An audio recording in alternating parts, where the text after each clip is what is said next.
All right, it is 6 p.m. I guess someone has an alarm going off for 6 p.m. back there. Well, thanks, guys, for coming to the August 13th Lewisville Town Council meeting. We'll begin with a roll call. I am Billy Carter. I am here. We'll go right to left. Mac Wilder. Suzanne Newsom, I'm here.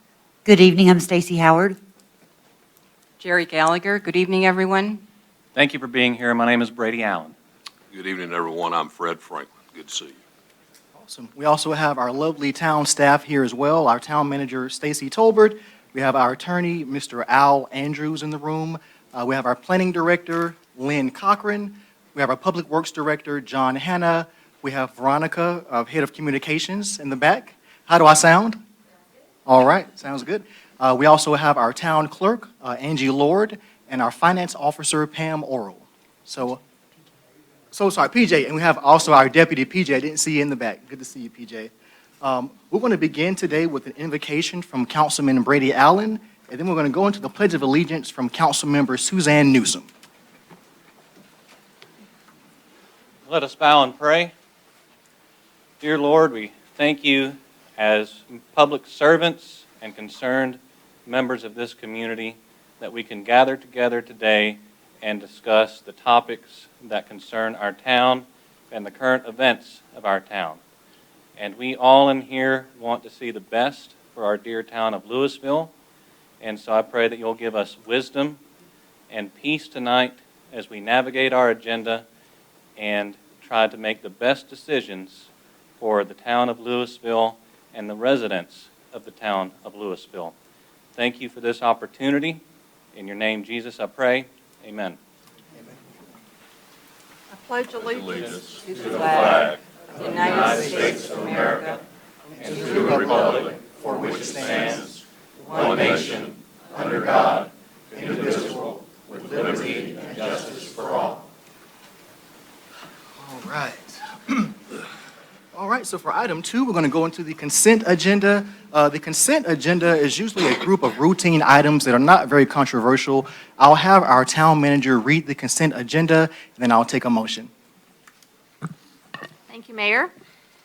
On this evening's consent agenda is approval of Town Council regular meeting minutes for June 11th, 2026, approval of Town Council briefing and action meeting minutes for July 2nd, 2026, approval of Town Council regular meeting minutes for July 9th, 2026, and lastly, approval of Town Council special meeting minutes for July the 13th, 2026.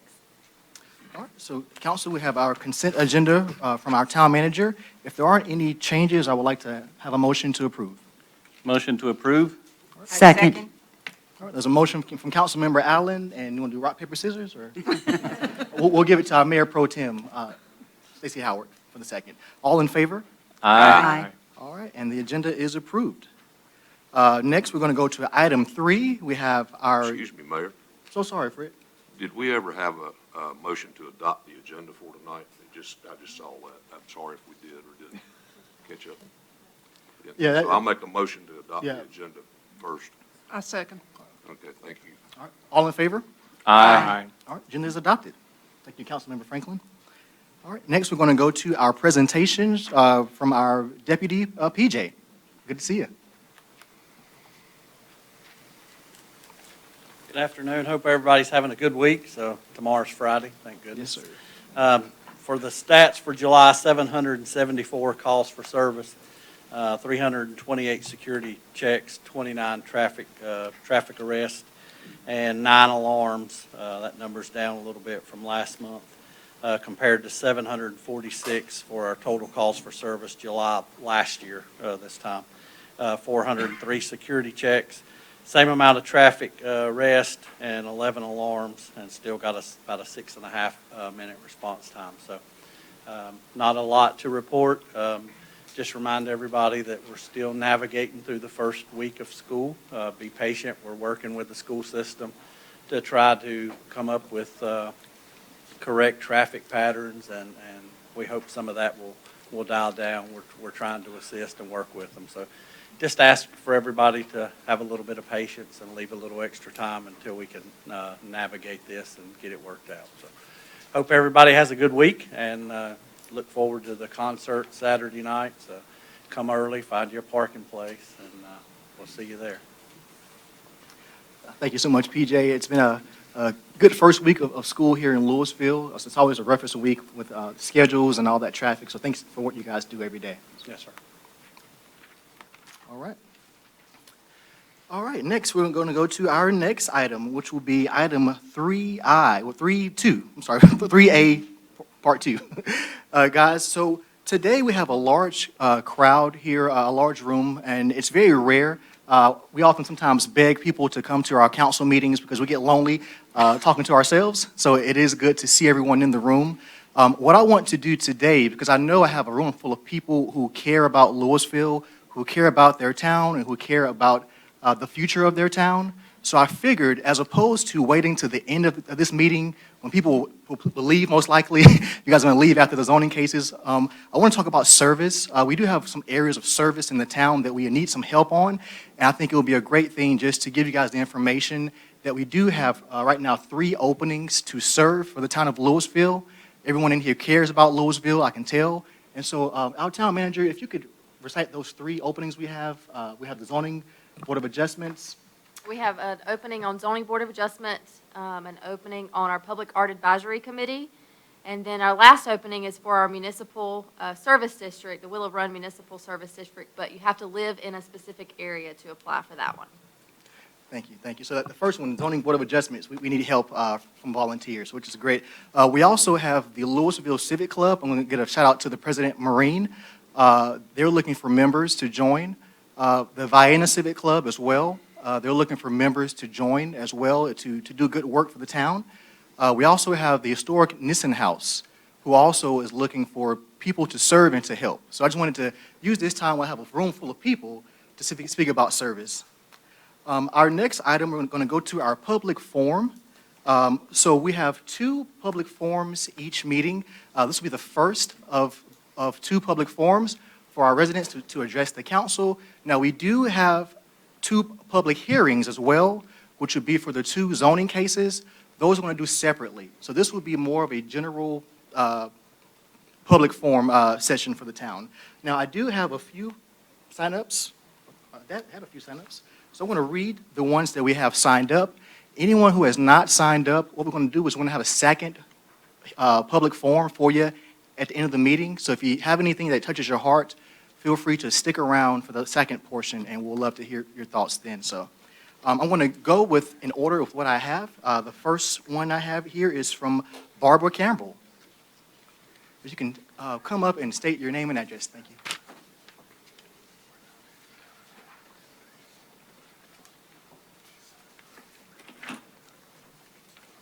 Barbara Campbell, 7862 Grapevine Road in Lewisville. First, I'd like to thank our mayor and the members of the Lewisville Town Council for their service to our town. It is an important responsibility to represent members of our community. This may mean you will need to set aside your own agendas and listen to people that you represent. Because of the trust we have placed in you, I urge you to work together regardless of your political party. Being kind and cooperative with each other is the best way to serve our town. Think about the messages you want to convey to the public, especially when using social media or a public platform. At this time, when there is so much contention among people, be a positive example for those who elected you. Thank you. Thank you.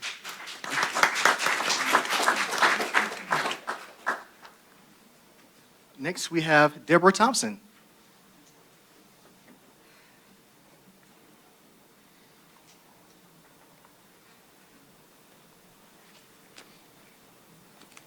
Okay, just a few things. Hi, everyone. Deborah Thompson, 737 Louisville Clemens Road, Louisville, North Carolina, 27023, which I've lived at for 36 years.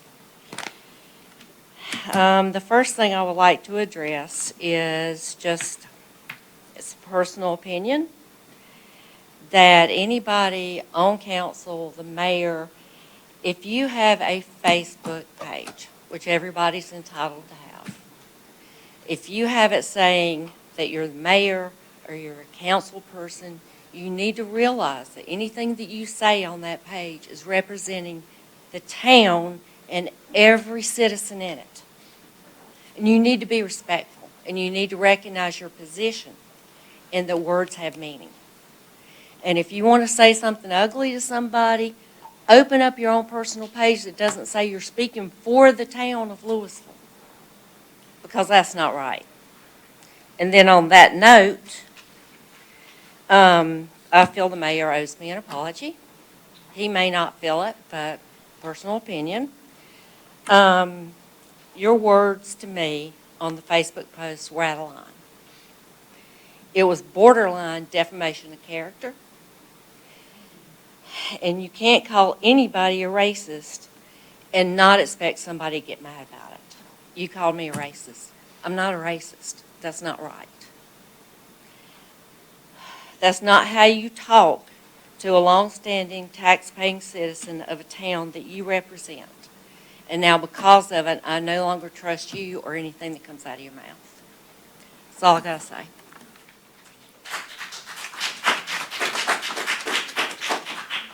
All right, next up, we have Lynn Fulton.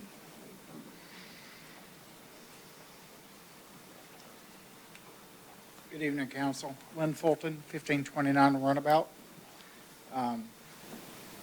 Couple things. First is around the drug policy that you all will be considering this evening. The drug policy, I guess by law, does not apply to elected officials. It only applies to employees. But I call on you as the leaders of the town to voluntarily submit yourselves to the same policy. And that means as a leader, you're stepping up and setting the example. Now, within the policy, please make sure there are provisions for employees that may have medical considerations and prescriptions, which is normal.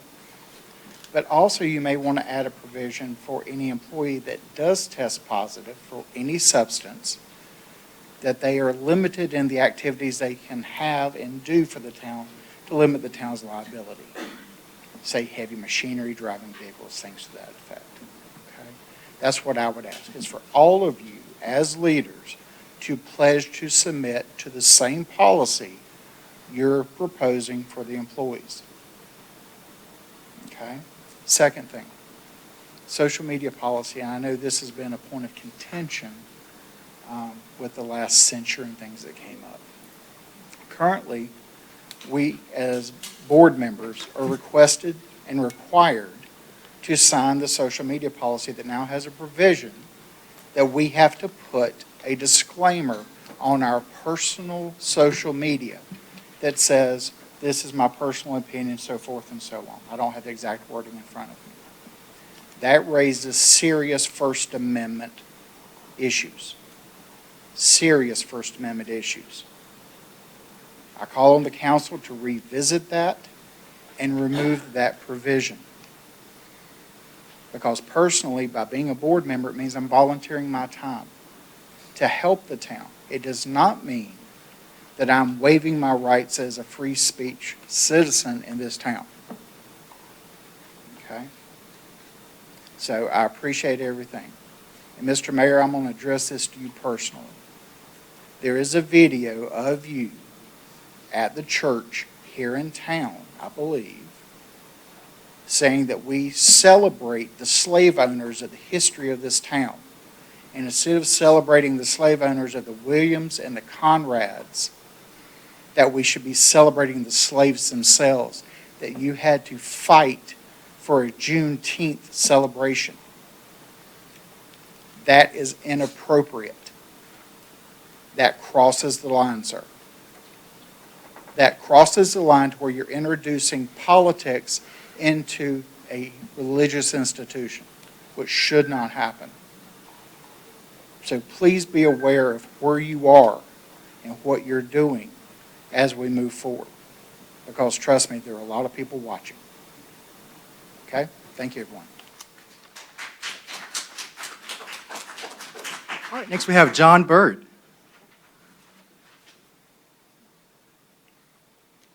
John Bird, 520 Pepperidge Road. Boy, I haven't been here in about 20 years at this podium. I started a business association in town and turned it into a chamber of commerce. Been a member of this community since 1992. I guess I'm here because I'm concerned as a citizen about public safety. As we continue to add to the town and bring in new developments, I would ask the planning board and people that are talking to developers to have discussions about environmental impact, about traffic impact. For example, right now, what's got me kind of riled up is basically back behind my neighborhood off Pepperidge Road. It's a connector, goes back to Grapevine.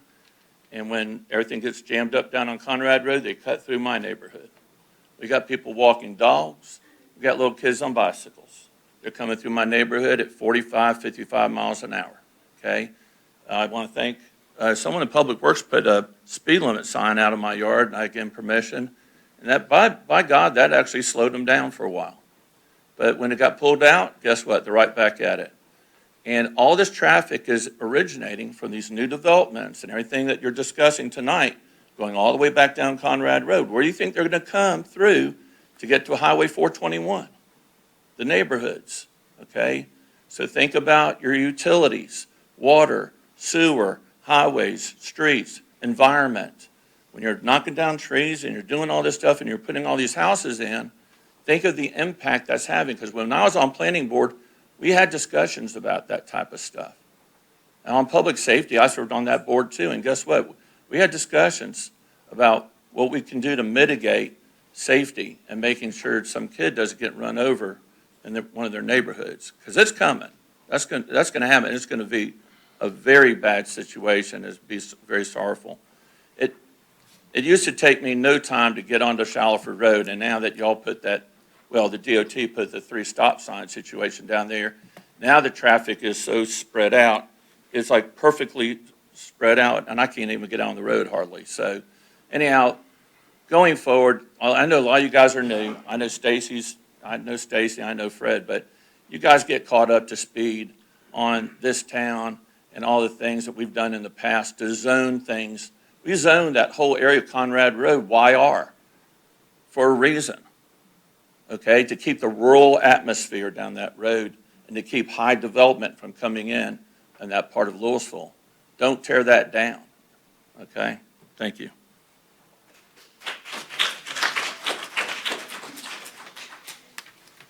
I think that's it. Okay, so any others, folks, feel free to tune in at the second public hearing. We want to hear all your thoughts, so if you have time, just come to our clerk. You get a sheet if you want to say something at the second public forum. All right, so now we're going to go to item 5. I would like to open the public hearing. We have a rezoning request L117 for Conrad North. We're going to begin with a staff presentation from our planning director, Lynn Cochran. Good to see you, Lynn. Good to see you guys. Good evening to the council. Good evening to those who are here in the room. It's good to see everyone. Let me pull up my presentation here.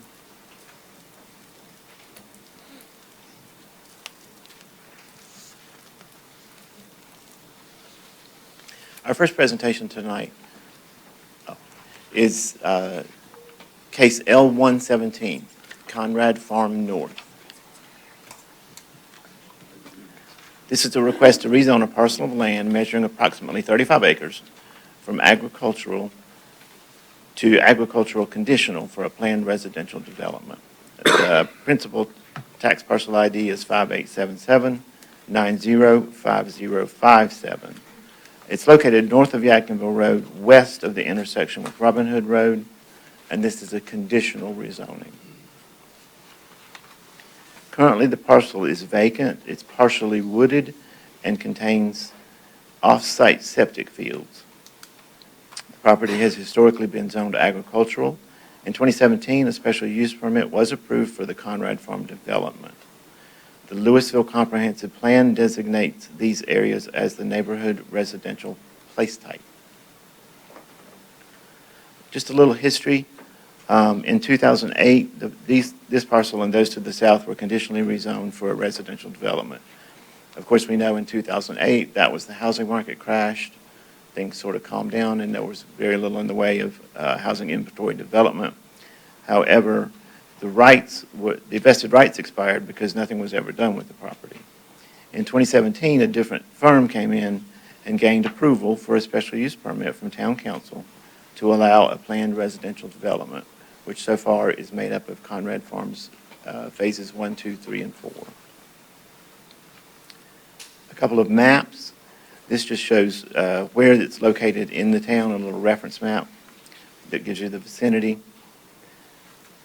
It's zoned agricultural. Those lands around it are also zoned agricultural, RS40 and RS30. Here we just have an aerial shot that shows that it's an open meadow with partially wooded area to the rear. And you guys stop me if you have any questions as I'm going through these. As I mentioned, this is the place type here is neighborhood residential. This is the most common place type in town. It comprises most of the suburban style residential development that has come about over the last 20 to 30 years in Lewisville. And it's directly applicable to this parcel. Here's our site plan. I'll hold that up for a moment. We're showing 31 lots is the proposed development with one entrance off of Yadkinville Road that will serve these 31 lots. We have two cul-de-sacs, one to the north and one to the south. The one to the north does have a stub-out road connected to it. The one to the south, the applicants have requested a waiver of connectivity because of the environmentally sensitive areas and the off-site septic areas that are directly adjacent. And when you're looking at this site plan, as we've looked at before, in that southeastern lower corner, those properties that show the wavy lines, those are the off-site septic fields. And so for that reason, they're requesting a waiver from connectivity, meaning they would not have to connect to the adjacent parcel. Lynn, excuse me. Sure. You just spoke to the off-site septic, and you gave a description of what indicates the off-site septics on the site plan that is before us.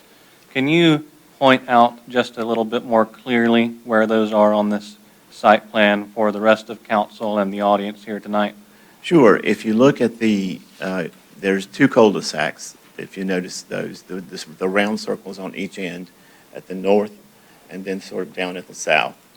The one down near the south, if you look a little bit further south than that and a little bit to the east, you'll see some odd-shaped lot lines. What those are the dedicated off-site septic areas for other homes that are already in Conrad Farm from phases 1 and phases 2. Can Okay. everybody see those? That answers my question. Thank you, Okay. Lynn. And again, the applicant has requested a waiver of that connectivity.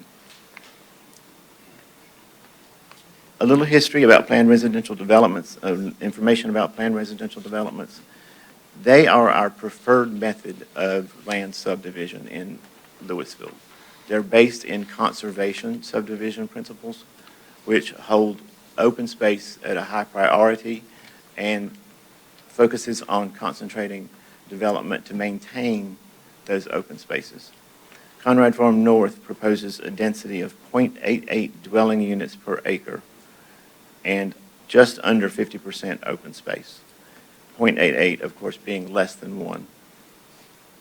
In the agricultural district, with a minimum of 30% open space as a PRD, with that minimum, the UDO allows 1.3 dwelling units per acre. So the number of dwelling units per acre is actually less than that's allowed by the UDO in the ag district with the planned residential development. So this project does conform to all the UDO standards for density in a PRD in the ag zoning district. Any questions at this point? Council, any questions? Goodly. Some transportation considerations. As part of the TRC review process, NCDOT did review this project. A formal traffic impact analysis, or TIA, was not recommended. NCDOT did not suggest any changes to Yadkinville Road other than the new entrance to the new phase. TIA guidelines are included as an appendix to the Unified Development Ordinance, and ultimately, NCDOT decides if a formal traffic impact analysis or study is warranted. In this case, there's been no discussion of such, and one has not taken place. With that information, staff finds this requested rezoning consistent with the Lewisville Comprehensive Plan and reasonable when considering all other factors. The Planning Board voted unanimously at its June 10th regularly scheduled meeting to recommend approval of this request. And I'll back up here, and I'm happy to answer any general questions that you guys might have.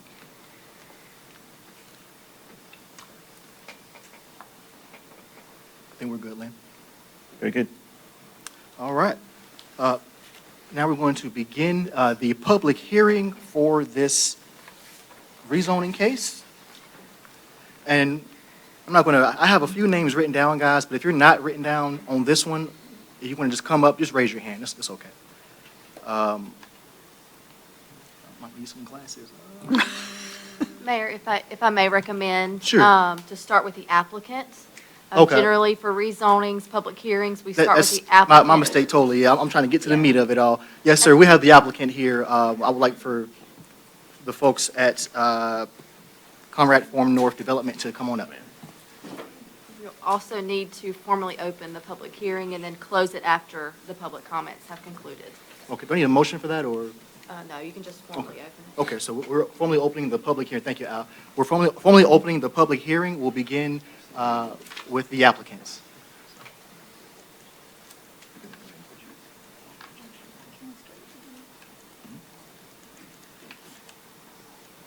Here we go. Projection mode.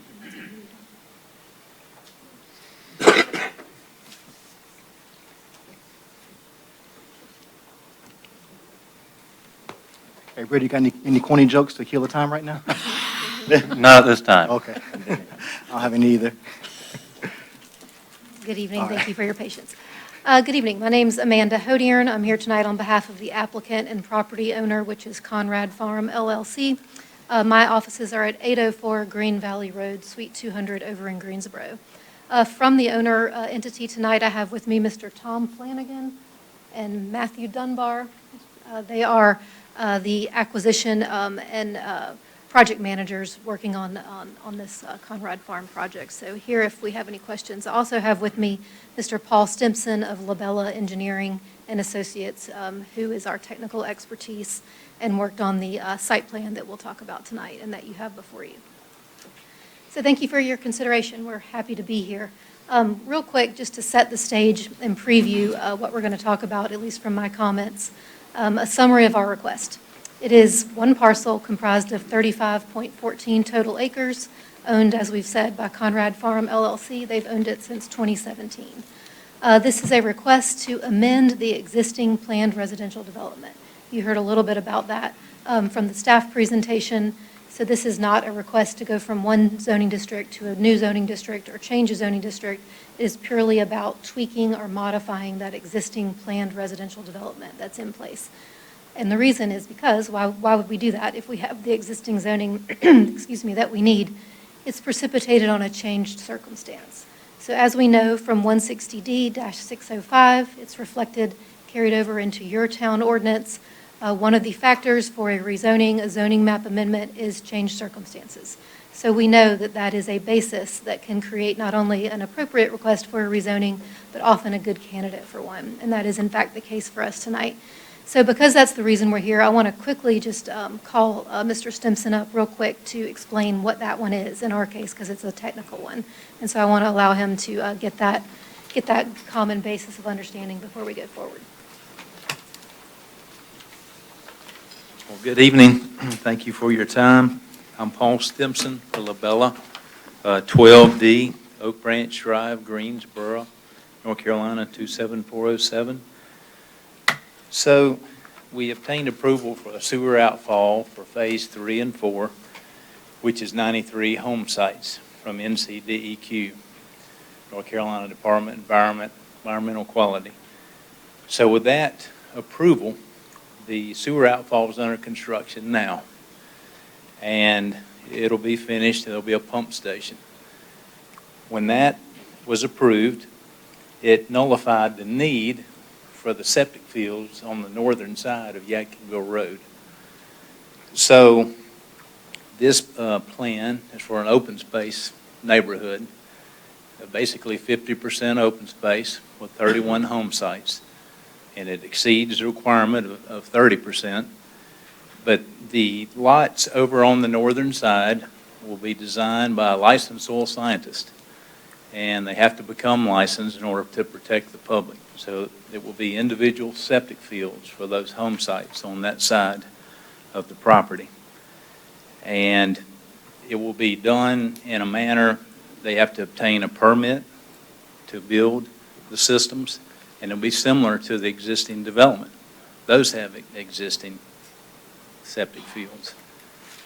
And so it's going to be a quality neighborhood, just like the existing Conrad Farm Phase 1 through 4. Yep. Appreciate that. Thanks, Paul.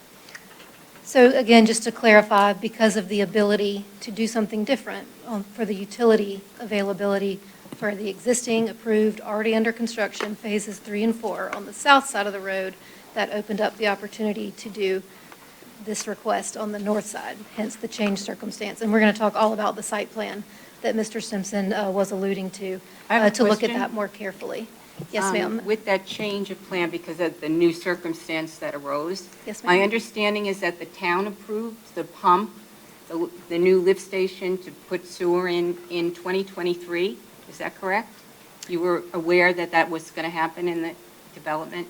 I actually was not a part of that revision, so I would have to defer to staff on that. Okay.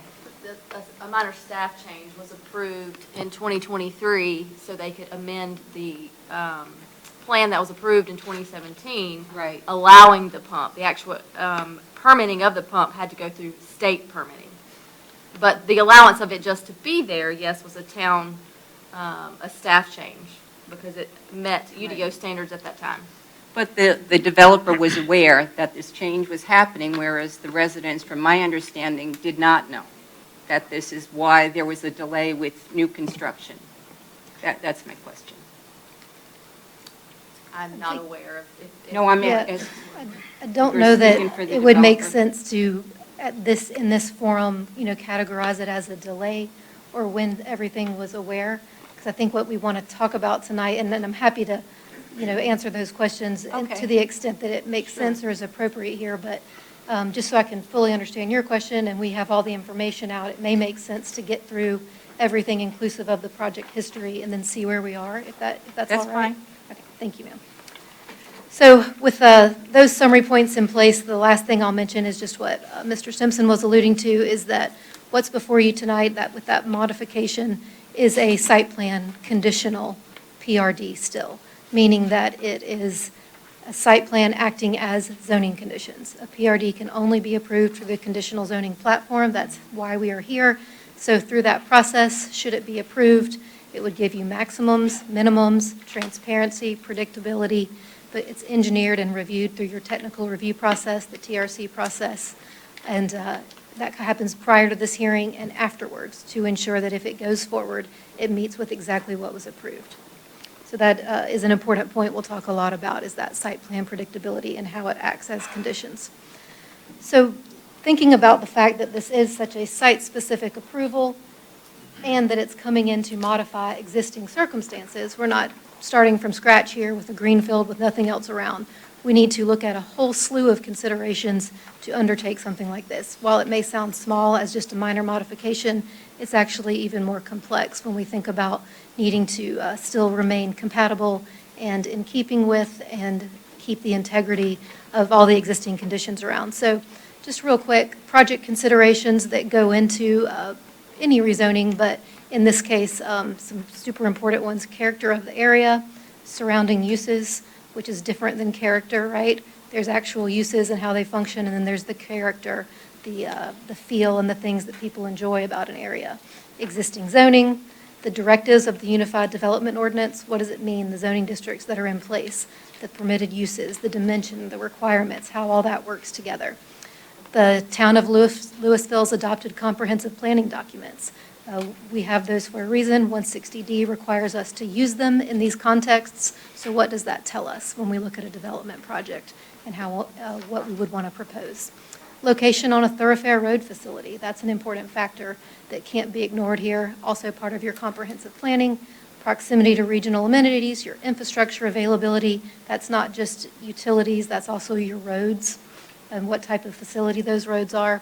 Development consistency on the property, the experiential knowledge of already being part of this community. This is the same developer that did the project in 2017. So what do we know from that, the successfulness, the vitality of that community that's important to carry forward in any new proposal for a new phase. And of course, the lay of the land. Mr. Simpson will talk about this. This is reflected in the site plan.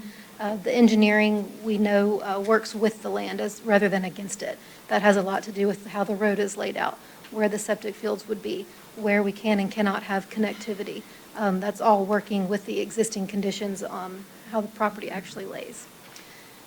So as we think about working through that list, just real quick, the subject property, this is just an aerial from Google Earth. You can see the red star there reflects where we are in space, and just a broad zoom out, keeping this in mind as we think about some of those project considerations we just looked at, character of the area, other surrounding uses, what are the externalities that are close by, meaning where do people want to get to when they turn out and go east or west on Yadkinville Road? Do they want to go over to some of the recreational amenities on the river? Do they want to go into town, downtown? Do they want to go visit others? Do they want to go to other communities north or south of here? So thinking about how all that functions together being on this major thoroughfare.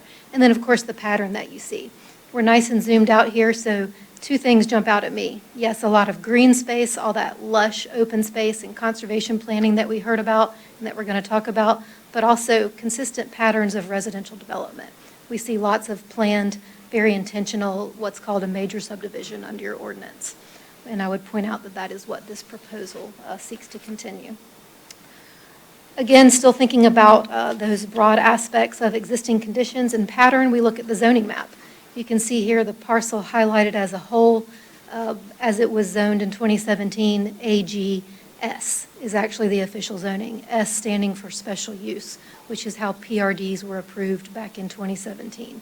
So it's not just AG, it's AGS, which is important because that tells us, that explains why, even though it's AG, it has this major subdivision on it that is zoned and developed in compliance with that. An important thing to remember, because that allows us to go ahead and set our beginning point of understanding that the town of Lewisville has already made the decision that agricultural zoning embraces intentional subdivision style residential development. That is part of the regulatory landscape. Just real quick looking at that zoning history, we've talked about this. This is that 2017 approved plan. You can see Conrad Farms to the south, phases 1, 2, 3, and 4. 3 and 4 are under development now. And then you see what we call the northern parcel there on the north side of Yadkinville Road. It's that 35-acre triangle, if you will, that you see does not show any lots on that plan. Again, because at the time it was being reserved to potentially support the wastewater treatment for phases 3 and 4.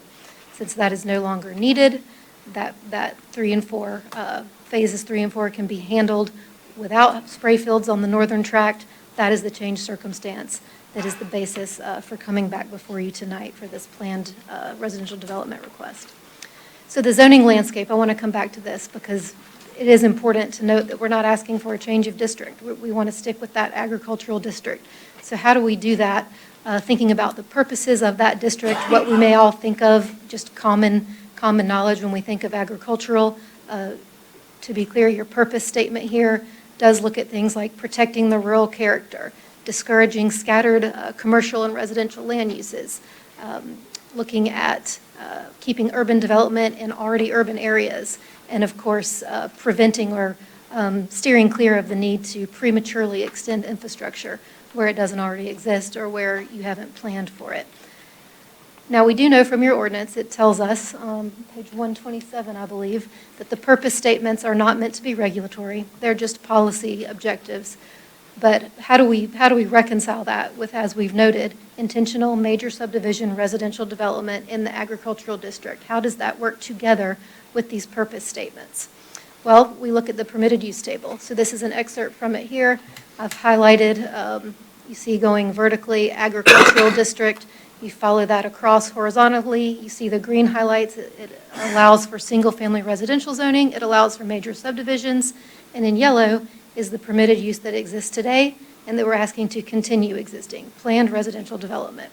So this is not a new concept. It's important to remember Conrad Farms is not standing here asking you tonight to extend or over-broaden your agricultural district. This is how it already functions. This is your existing regulatory landscape that contemplates intentional, appropriate residential development in agricultural. So how does the planned residential development deliver that? How is it the appropriate tool to give us a residential development that still meets those purposes in the top screenshot there? So we look over to the right-hand side, the PRD permitted use. The ordinance tells us that there are certain requirements for it, and I know you can't read every word of this. This is meant more just to sort of guide us through. We can, of course, pull up the ordinance if we need to more. But the planned residential development, when you read through those parts of the ordinance in Article 4, it tells us that it looks for prioritizing conservation. It looks for specified required open space, meaningful, significant amounts of open space, and it looks for primary and secondary conservation areas. In other words, it is very a prescriptive type of residential development, planned residential development, as the name suggests. So there is no inability to deliver a subdivision that both can be a residential subdivision and still preserve rural character, still deliver significant amounts of open space, still preserve your significant environmental features, and let all that function together so that residential can exist in agricultural zoning. That's what is set up for in your ordinance. That's what is happening in several places in the ag district. That's what we are seeking to continue happening here tonight with this proposal. So as we look at the zoning pattern, again, thinking about all those project considerations, the red star being the subject property, now knowing how that regulatory landscape works, we can start to see how these areas of RS30, RS40, agricultural, even some of the RS20, all that can fit together cohesively when we think about the fact that you have other mechanisms built into your ordinance through the planned residential development, through the fact that it has to be conditional, meaning it's a firm commitment, through the fact that it goes through your TRC committee to ensure that all of those factors that can make residential appropriate and agricultural are being met. And you see that here demonstrated in your zoning pattern. Another important factor that we look at, we saw it on my list, you know about it every month when you do your consistency statements. 160D requires a strong look at your comprehensive planning. So when we look at that document, y'all's is fairly new. 2022 was when the town of Lewisville adopted your comprehensive plan. It's not just about place types. We'll talk about that. That's very important. But it's also about all the objectives and policy directives that allowed the staff and the town and the elected officials at that time to arrive at those place types. So what growth visions, what growth strategies were adopted as part of that comprehensive plan that led to the designation of those place types? Here they are. One is conceptual growth ideas. This is about saying how do we conceptualize growth? How does it happen intentionally and appropriately and not piecemeal and ad hoc and just based on what somebody might stand up here and ask you for month after month? How do we do it in a cohesive fashion? Your comprehensive plan says, let's look at some strategic corridors that growth should be placed around. So you can see that map there on your right-hand side, and you can see that Yadkinville Road there across the top, running sort of diagonally east to west there, is designated as one of these strategic growth corridors. So what that means is that as you all took a look at the town and notice where are people already traveling, where do we already have a critical mass of people living, driving to work, driving to the amenities in our community, driving back and forth between downtown or other communities, and wanting to live. How do we capture growth in those areas rather than sprawling and being ad hoc out in other places where people aren't already going or we may not already have the infrastructure? So important to note that this is on one of those conceptual growth corridors. Sure enough, we look over to the preferred growth strategy map. The yellow cream area is residential single family. So looking at the fact that, okay, this isn't downtown, it's not right by the interstate, but it is along a critical corridor, what do we want to put there? How do we want to maximize the benefit of that growth corridor? It's residential single family. So that was a intentional statement to say, let's put this type of growth in that area. And that, of course, led to the place type designation that you heard about from the staff report of neighborhood residential. Neighborhood residential being the place typology intended for single-family, lower-density residential development. And so that is the directive that we have here. You can see it's the most predominant place type in the town, which makes sense given the other policy and objective visions that we see enumerated through the plan. It's also important to note, looking here at this table inset, that we have a table here that actually prescribes what are the appropriate zoning districts for these different place typologies. So we're actually connecting the dots here with this kind of table saying what zoning district delivers on these place types so that we can ensure to implement our town's unified vision for growth. It tells us that for neighborhood residential, the standard zoning district prescriptions there would be RS20, RS12, and RS9. Now, this district, of course, is for AG, but it is tailored through the PRD tool to be 20,000 square foot lots and to meet those type of land use pattern style for lot development of the RS20 district, delivering on that neighborhood residential. However, staying in the ag zoning, using the PRD tool, we are also able to stay cohesive with the character of the area, the land use pattern around us, and the development pattern and existing users around us. So I would submit to you that it is a way to have the best of both worlds, meeting your current regulatory scheme and meeting your comprehensive plan goals. Looking at your infrastructure planning, this comes from your adopted greenway and pedestrian plan. This tells us your overall street typology. I've called it a major thoroughfare, Yadkinville Road. So that's not an opinion of mine. That's not something that doesn't have connotations. That is based upon your own comprehensive planning, designating it as such, based on its daily trips, based on its connectivity, abilities to move people between places where they already want to be. And this is also carried forward in the Winston-Salem Urban Metropolitan Planning Map that designates your collector and your thoroughfare plans.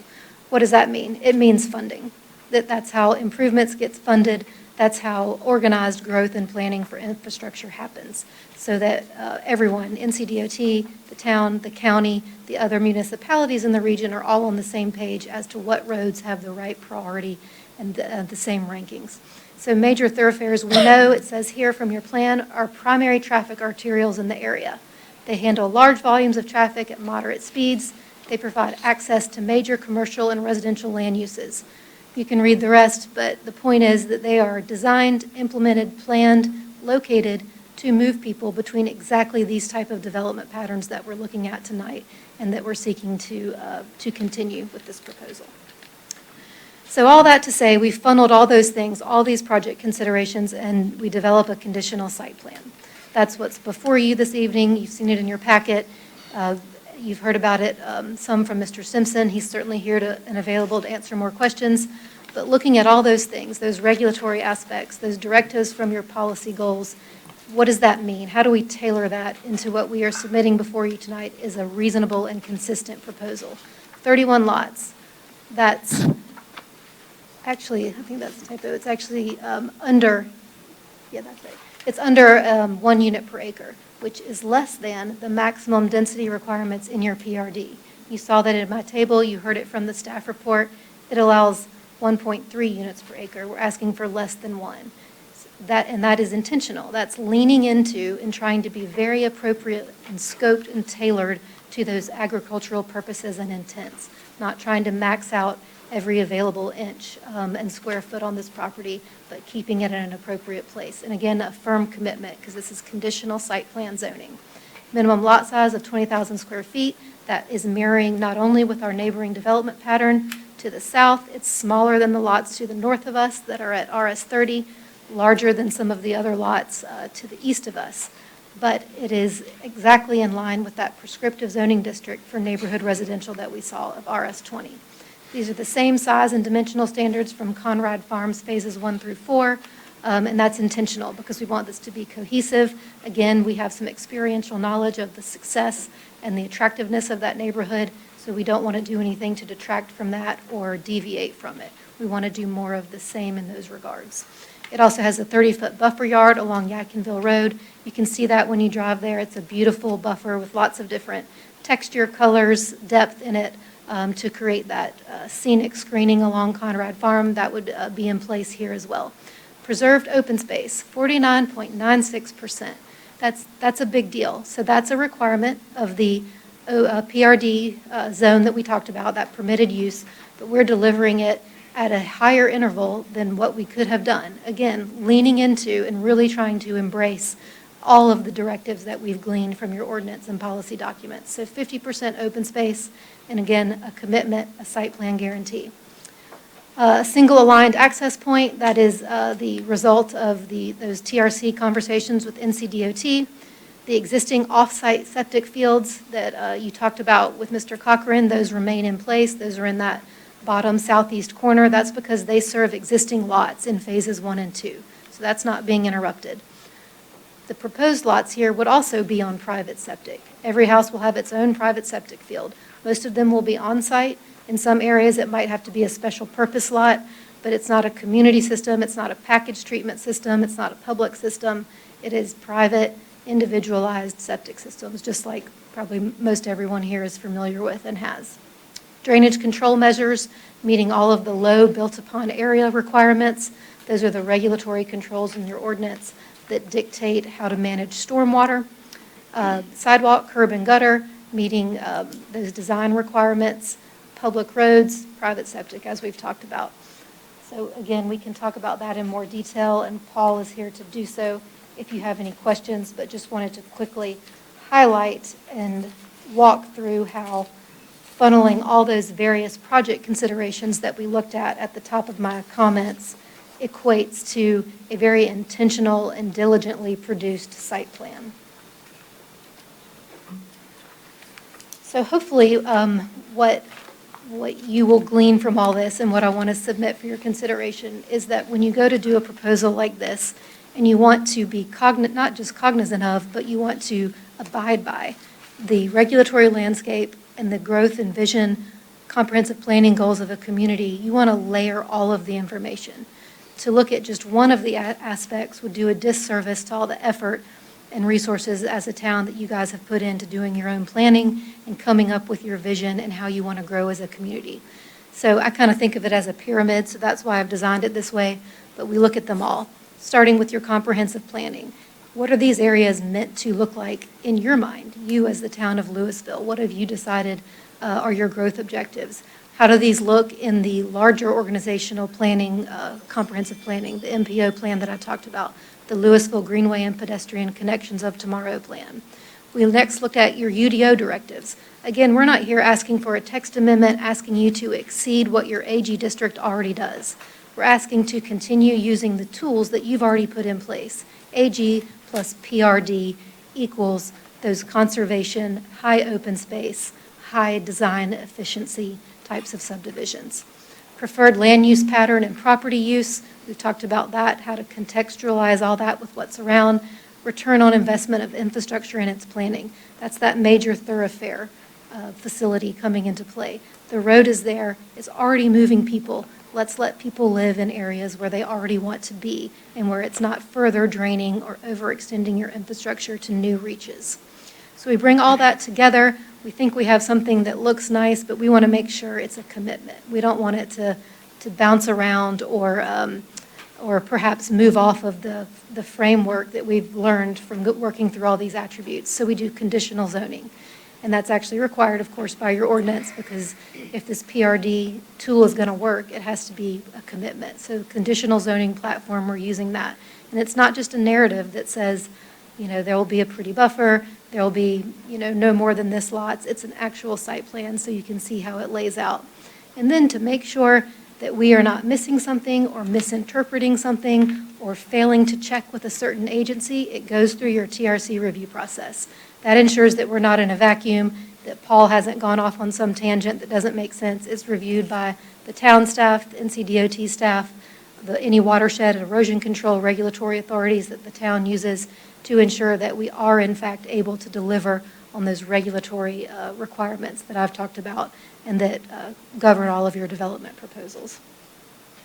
So looking at how we do that, neighborhood residential, check. We've met that. It's single-family low-density residential in a residential growth strategy area, on a designated conceptual growth corridor, on a major thoroughfare. So I submit to you that this plan absolutely delivers on your comprehensive planning goals and is 100% consistent with what you as a town have laid out for yourselves. Directives of your UDO, your Unified Development Ordinance. You have the AG zoning district. It has a PRD tool in it. It requires conditional zoning, and that is exactly the proposal that we've submitted to you here tonight to ensure that we deliver the appropriate type of residential intentional subdivisions in the AG district. Compatibility through conservation subdivision, compatible with the neighboring residential, we deliver on those compatibility mechanisms. Infrastructure, Yadkinville Road is there. It's a major thoroughfare.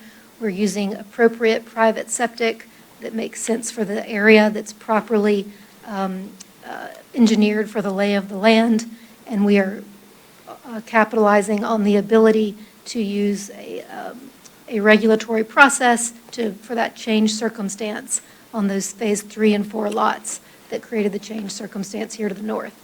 And then the control element, conditional site plan zoning, mandating, firm commitment, guaranteeing that this is what it looks like. The only way it could change is exactly what you're seeing here tonight, is if an applicant came forward and tried to go back through the process. So the control rests with you as the town. And then the TRC process, again, that's that check and balance, confirming that we've interpreted and applied your ordinance correctly. We've been through that. It came out of TRC with approval.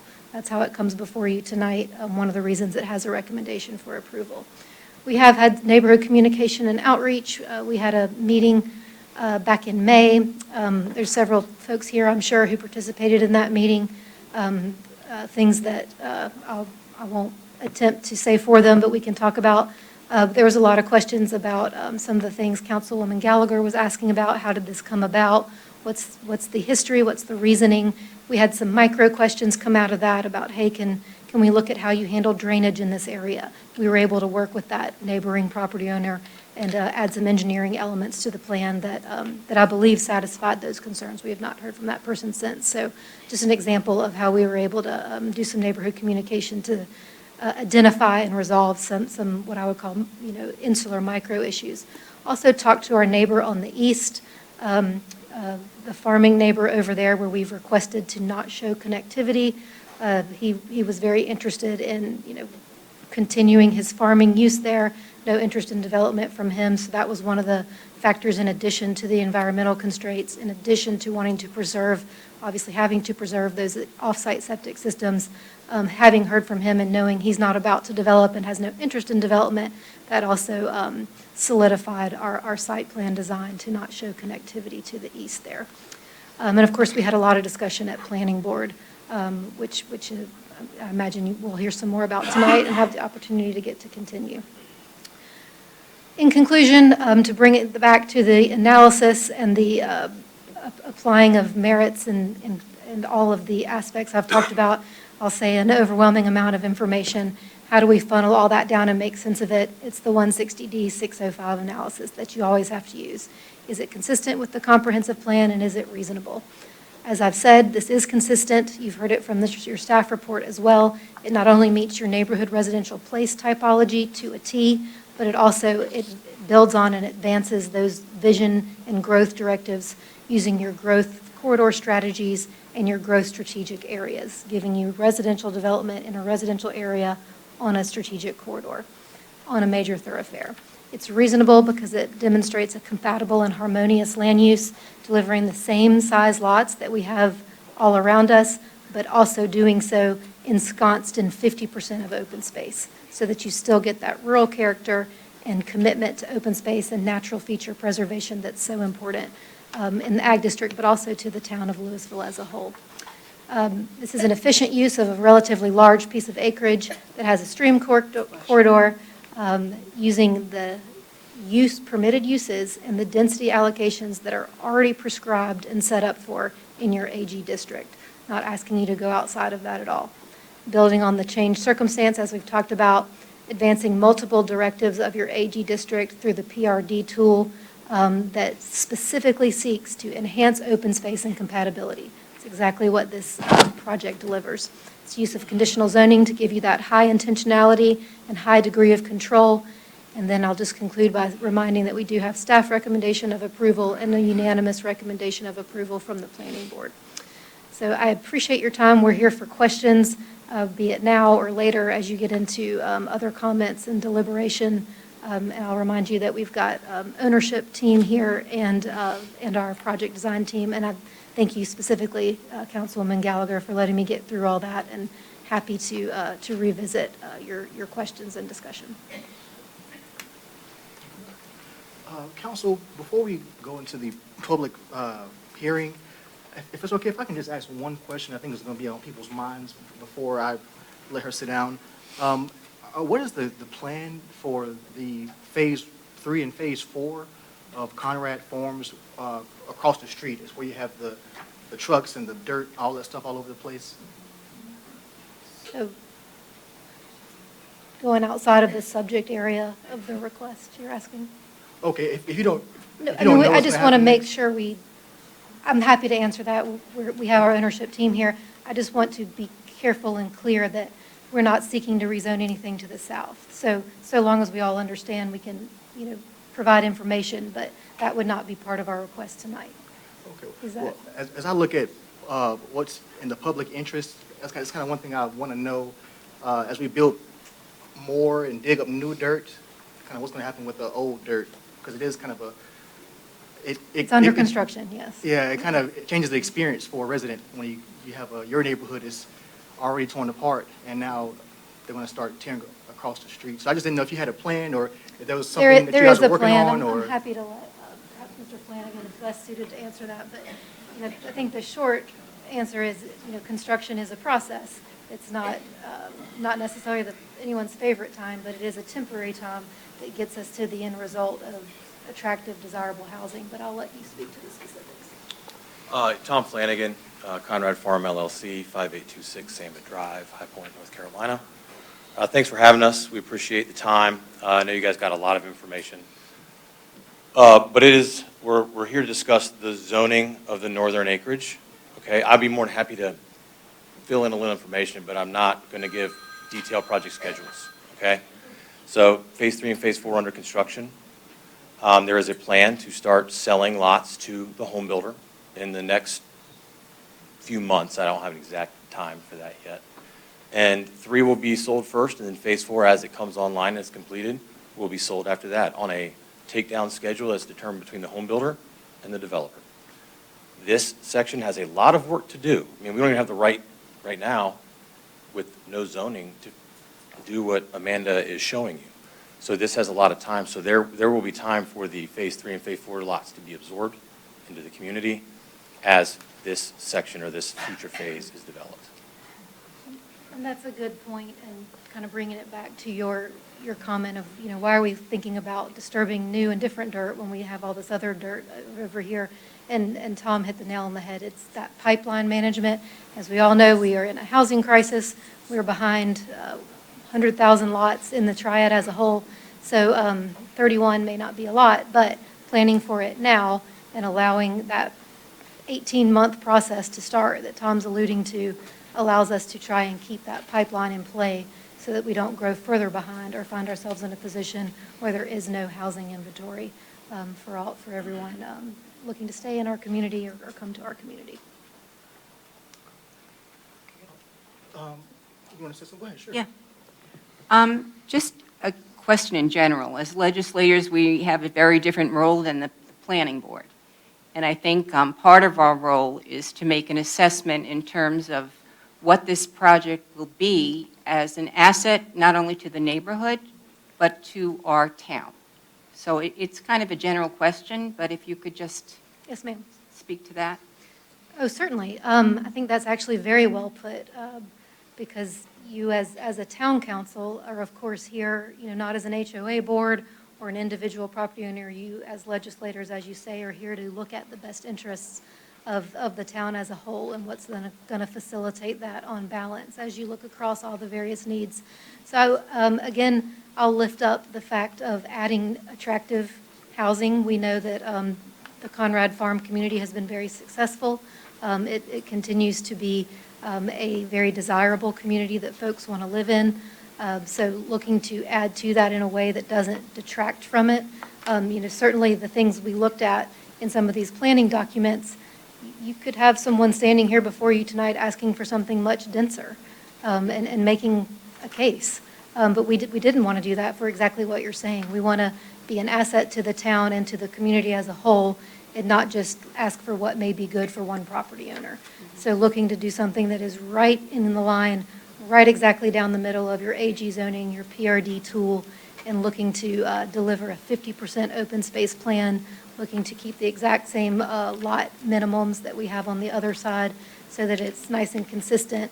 If the Conrad Farm name is going to be shared, keeping that high level that's associated, the Conrad Farm neighborhood name. I know that's a name in other places in town too, so I don't want to overuse it. But making sure that that subdivision standard and what it equates with as an identity of place stays high and consistent, and that as a whole, it remains one of those, frankly, just really coveted subdivisions that Lewisville is known for. Okay, thank you. So we're going to open up the public. I'm sorry, go ahead, Councilman Allen. I'd like to ask just a couple questions to Mr. Stimpson, if he could come to the podium. The documentation before us tonight has stated that the site plan that was shown to us is made up of approximately 49% open space. And the question that I have I'd like to just verify that the open space that is comprising that 49% stated, is that all usable land? And let me just elaborate on usable land. This is not streams, forest trees, land where otherwise it couldn't be developed anyway. Everything in this 49% is developable land, including in what we are classifying as open space within this site plan. Can you That's a confirm good that? question. Open space is the land that's exclusive of the private lot. So it's the land that's within the boundary of the property, but it's not included within the home site lot. Does that make sense? Could you elaborate on that some? So it does include the stream, because streams can be considered in open space. Because of the primary conservation area. Right, because those are going to be conserved, and those have 30-feet buffers. So if you have a stream, you usually have tops of banks. So 30 feet off that top of bank each way is a preserved stream buffer, which is typically considered open space in developments, because it's not going to be used. It's going to remain open, grassed, and pervious. So if I may, and you please stay here because you can elaborate better. So the PRD ordinance, it's in Article 4. I showed you a screenshot where it has those development standards. So it actually prescribes a hierarchy of how to create your open space. The first one is a primary conservation area. So you have to go through and designate your stream corridors, any other, you may know other things that are listed that have to be primary. So once you've done that, then you go through and designate your secondary, and it tells you, you might want to look for mature vegetation or nice open view sheds or steep topography. So it prescribes a list. So you meet those two things, and then you can add to it from there. So to answer your question, yes, there's some streams you can see there. Where that stream comes, you can see the 30-foot buffer that Paul described, but then you can see all the other open space around it. That's a small portion of that 49%. And the beauty of this neighborhood is there'll be a nice buffer, just like it exists along the Conrad Farm development now, with nice trees, shrubs, and that's actually in the open space. So a neighbor can't go back and say, well, I want to cut this magnolia tree, or I don't like this crepe myrtle, I'm going to cut this crepe myrtle. It's in the designated 30-foot buffer, Mr. Allen, outside the right-of-way. So that's going to remain in perpetuity and be maintained by the HOA. And that's the beauty of the neighborhood, having so much open space. I'd like to ask a quick question, especially while you got this slide pulled up. So with what you just said about the buffer that's running along Yadkinville Road, and that's going to remain open space, it would be maintained by the homeowners. So I guess that then... Association. Homeowners Association, yes, thank you, HOA. So my question was going to be, can you count the nitrification fields, the 12 that are showing on this particular drawing in the southeast corner, as open space in those calculations? Because that seems to me that those lots are dedicated to individual houses already, since they have an A number comparable. As an example, 188A, I assume on the other side of the road is lot 188. So could that be counted as open space, or is that part of the housing? See, that's a good nuance. The septic field lots remain green, so they can't be built upon with impervious area. So those are considered open space. Okay. But the private home site lots that'll have a nice home, a patio, sidewalk, that's not considered in the open space. So I thank you for that clarification. Well, But that is going to remain green. Well, I'm going to have many more questions before the night, but I want to clarify that right now. That was calculated in the open space because it will remain green. And Mr. Stimson, I just have a few more questions on my mind to ask as we move forward. Our UDO has tree preservation standards written in it. Right. Are you able to speak to how this site plan complies with our tree preservation standards? Yes, sir. So, firstly, there's a 30-foot type 3 buffer yard that has minimum quantities of plantings per 100 linear feet. So there are 4 large trees for every 100 linear feet. There are also 4 small or medium trees for every 100 horizontal linear feet. And also, there's 40 shrubs every 40 linear feet. And that goes around the perimeter of the site. And then in addition, that was the 30-foot type 3 thoroughfare buffer yard that shows at the top part of the plan. I'm looking at the planting requirements. Then there's a 30-foot type 2 buffer perimeter buffer yard with 3 large trees every 100 feet, 3 additional small or medium trees every 100 feet, and 30 shrubs every 100 feet. So this is a dense, nice buffer. Things like hollies, Nellie R. Stevens hollies, evergreens, green giants, things like that that really do screen and remain in the open space and will be there long term and provide a nice buffer. And then also, street trees are provided at 1 per lot, and then it meets the Lewisville standard of they can't be spaced more than 45 feet. So it actually, you can see on the site plan that there's many trees along the street. There's actually about 2 trees per lot. So it's not just 1 tree per lot. So that's how we meet that, Mr. Allen. Okay. And then I'd like to expound the trees that are planned to be preserved, 483,924 square feet. Well, as you know, there's 43,560 square feet in an acre. So basically over 10 acres is planned to be preserved right now. Okay. But if some of the area is needed for an off-site septic field, those trees would be cut. But the beauty of that is it will be grassed and remain green space in the open space in perpetuity. And that square footage exceeds the minimum requirement, so if that did have to happen, we would still be exceeding. Way above the 30. The mentioned TCA. Right. Thank you for that explanation. And I just have one more question at the moment. I may have further questions as we go on through the evening. You have a letter to us in our packet requesting a waiver of the stub-out requirement. And I understand the hardship associated with those environmental concerns there.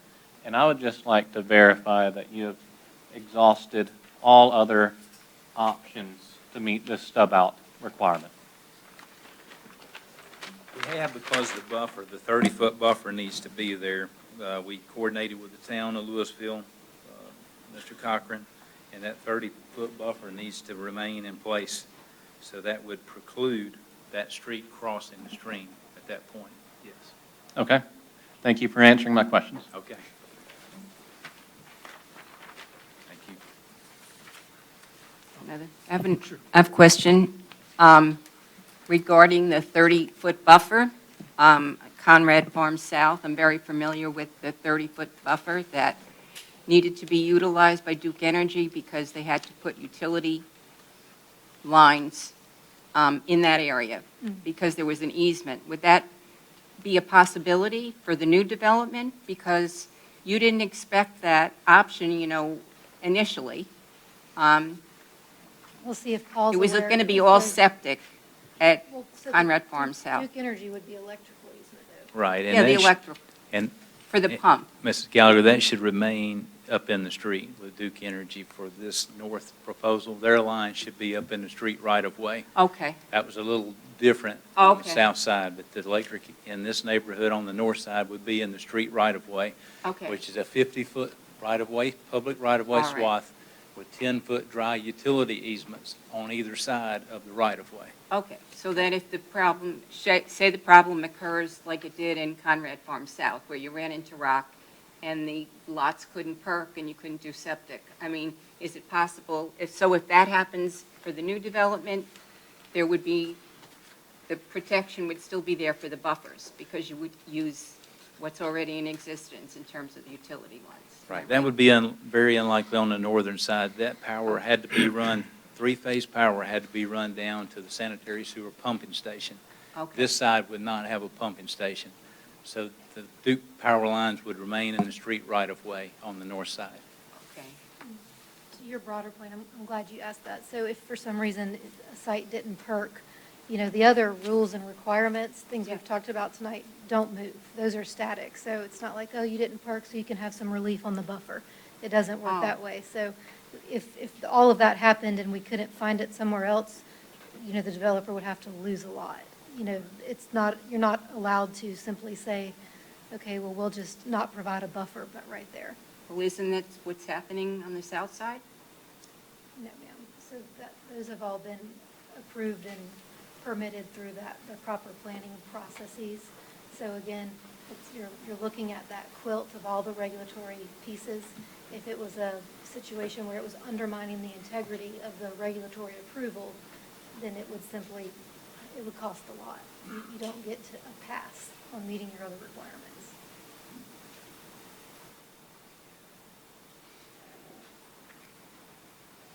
Okay.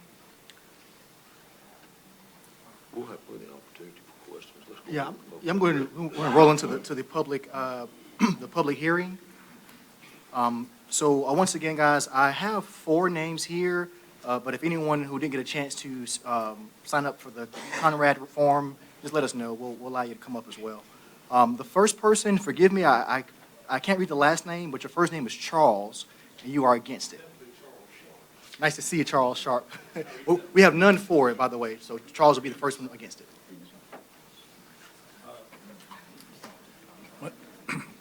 My name is Charles Sharp, 7265 Yakinville Road in Hofftown, but within the Lewisville city limits. We built that house in 1989. There was one other house that existed between Ted's and Beerroth Road. Since that time, the houses have come down the road, Robin Hood West come to pass, and now Conrad Farm. So we've seen change. We have seen a lot of traffic picked up on Yakima Road. I understand it is referred to as a thoroughfare, and it surely is in a hurry many times.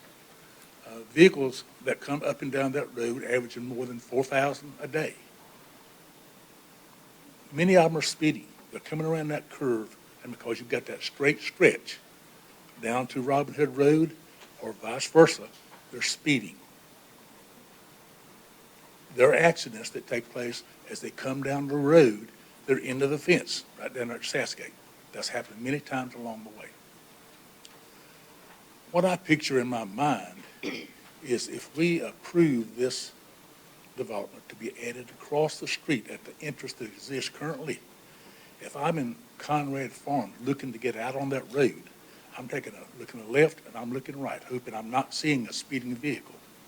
But now you're going to add to that across the street, someone else who's looking to get out of that road and hopefully get out safely. So my concern is, are we going to add a safety factor here? Are we going to decide we're going to put this development in and do the best you can getting in and out of those developments? Because, again, there's more than 4,000 vehicles. That was even noted at the planning board last time out. That's a lot of traffic in a day's time. And it's every kind of vehicle that you might think of, including lots of bicycles. There's a lot of biking in Lewisville, and there are more and more folks riding up and down that road. And fortunately, I'm not aware of anyone having a serious accident down through there, but it's just a matter of time. So that when you get to the point in time that you're considering voting for this, be sure that you remember the security factor, the safety factor in that consideration of your vote. Thank you. Next, we have Scott Bradford.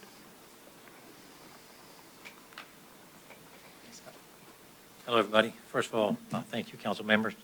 Thank you, Mayor Carter, and thank you to all of the Lewisville residents for being here. We care. We truly care. I had a big old thing. Scott, what's your address? 8051 Summit Park Drive, Pofftown. Been a resident since 1991. I've seen many changes, embraced many changes, but I think now it's time that we have some integrity with regard to the change. One of the reasons I'm going to ask you to vote against this.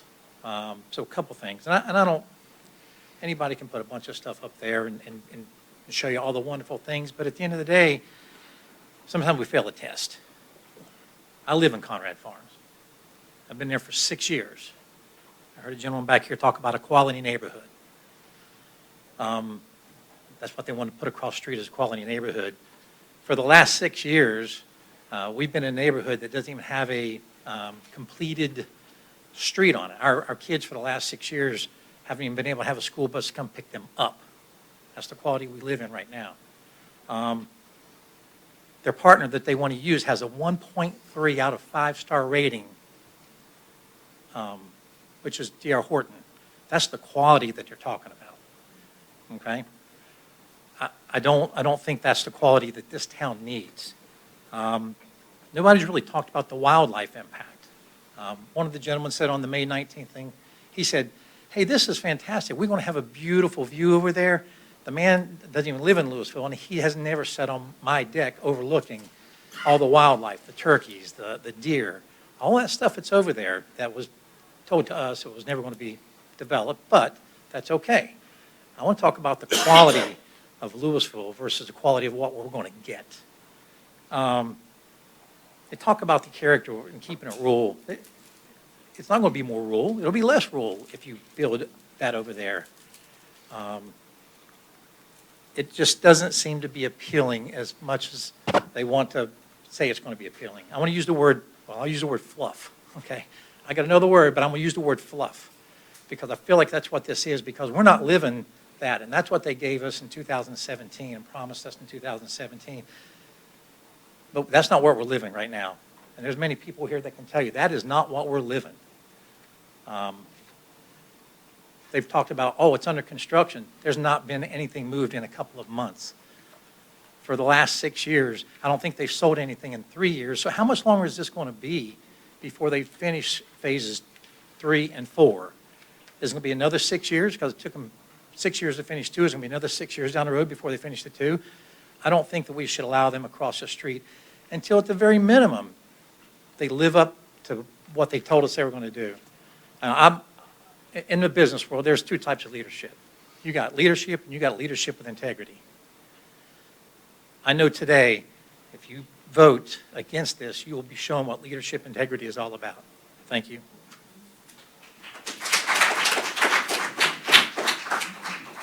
Next, we have Chuck White. Come on down, Chuck.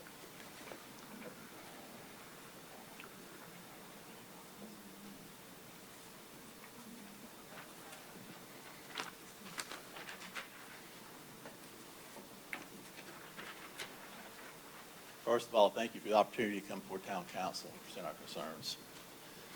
If you just say your name and address. I'm sorry. You're fine. Chuck White, 8039 Summit Park Drive, Hofftown, in the Conrad Farm subdivision. One of the first owners over there. We were all told when purchasing our homes by representatives that there would not be any houses built across the road. That is why that's the reason why I purchased my house where it is. I enjoy the fact of being able to sit on my back porch and look across the street and see the livestock, the animals such as the deer and the turkey, the forest, the trees, the grass, and everything else. On the site plan that you have, this is also told to adjoining subdivision, Robin Hood West, at the time as well. On the site plan that was submitted back in 2017,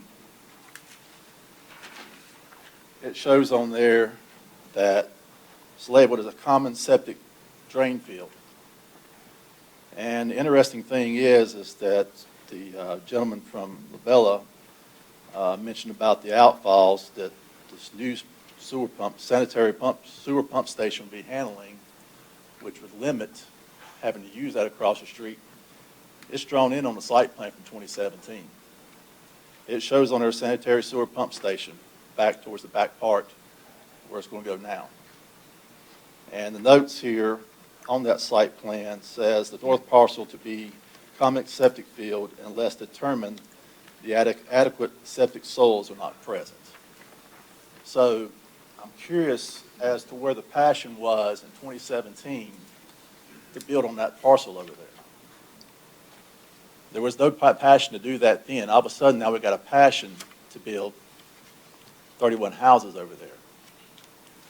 A man's word is supposed to be binding. It shows a sign of integrity. And that's not something that's been demonstrated here with this developer.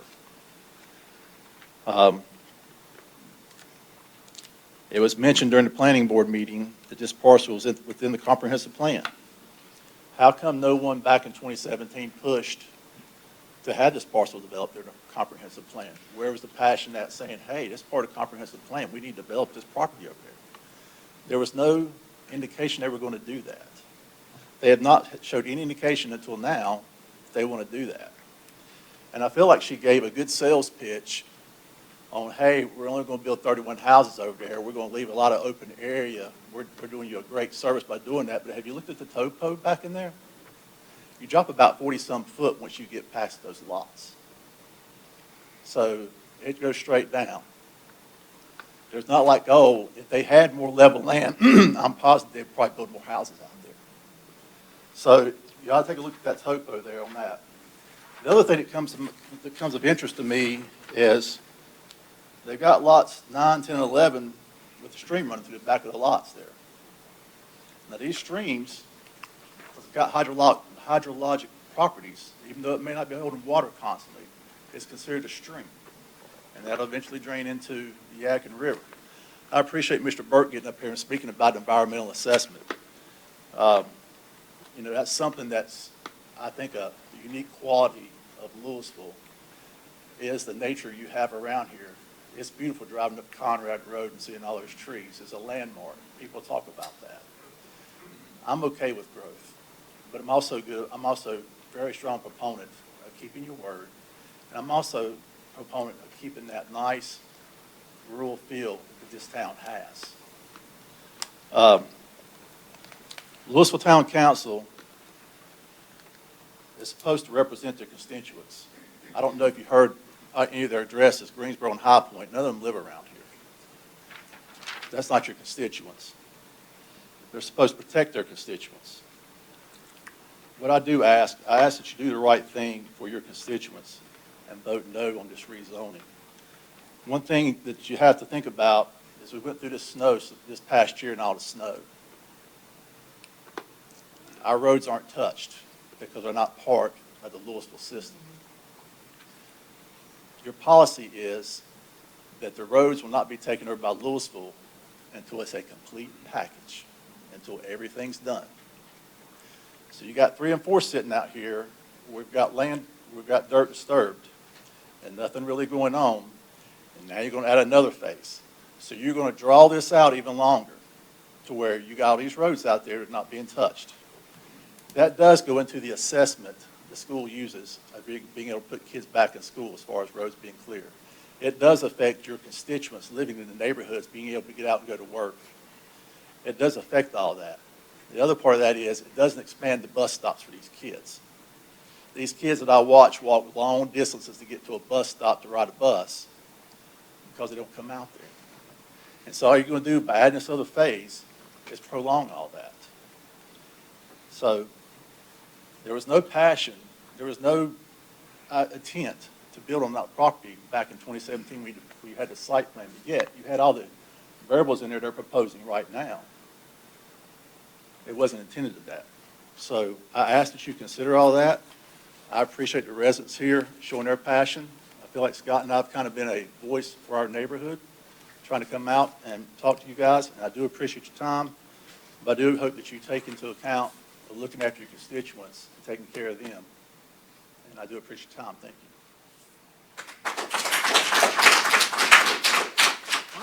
And then the last one that I have written is Susan Joyner. Come on down, Susan.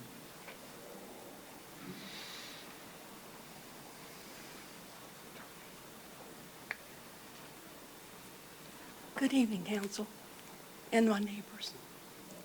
I live behind the proposed area of Conrad So Farm. if you could state your name and address. Oh, I'm Susan You're fine. Joyner. Thank you. 8359 Copperhead Ridge.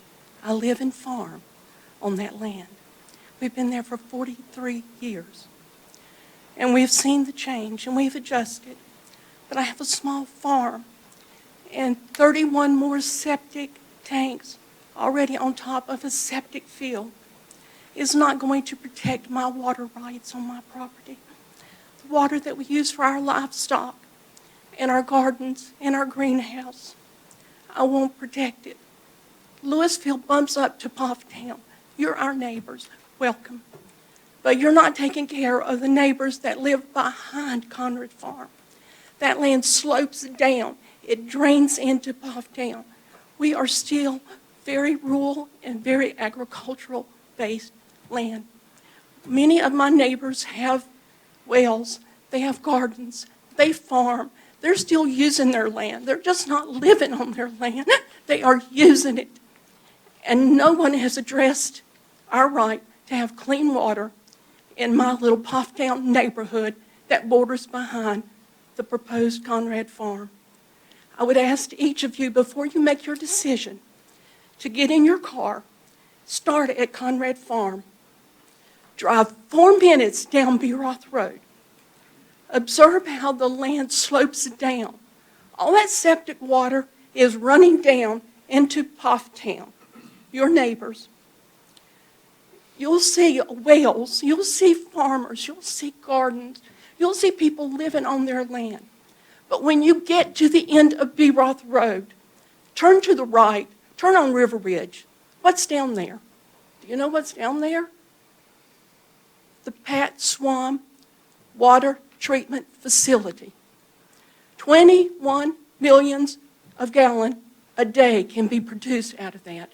That water comes to Lewisville. It comes to Forsyth County. My little neighborhood has clean water, and it's available to everyone in this county. But I want it protected, and it's up to you to do that. So before you make your decision, ride down Beeroth Road and ride to the end and look at that water treatment. It's 4 minutes of your time, please. And what everyone is saying here about the rural feel of Lewisville, we're losing it. 31 more homes is not going to protect that feeling. This is not going to enhance our rural community. I have so many deer and wildlife now in my garden from Lewisville. They're looking for a place to stay. Leave them a few trees. Leave them just that little patch of land, if you could. Thank you.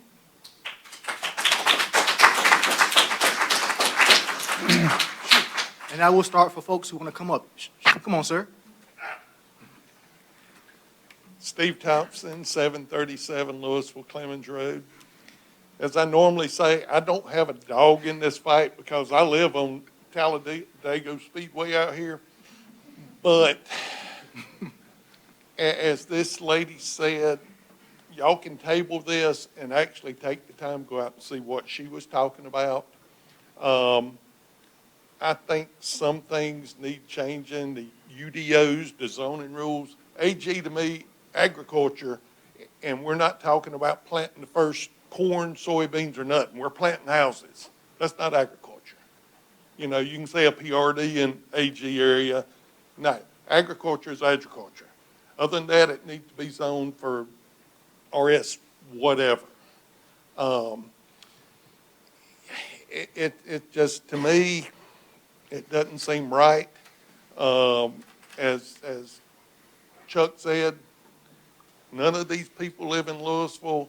They're in it for the money. And if I'm wrong, I apologize, but y'all are in it for the money. You know, if they were living out there and it was their land, that's another thing. But they bought the land, they're wanting to develop it, they want to make money on it. They don't give a crap what happens to the residents of Lewisville. And if I'm wrong, which I know I'm not, but I'll apologize ahead of time. That's just the way it is. Thank you.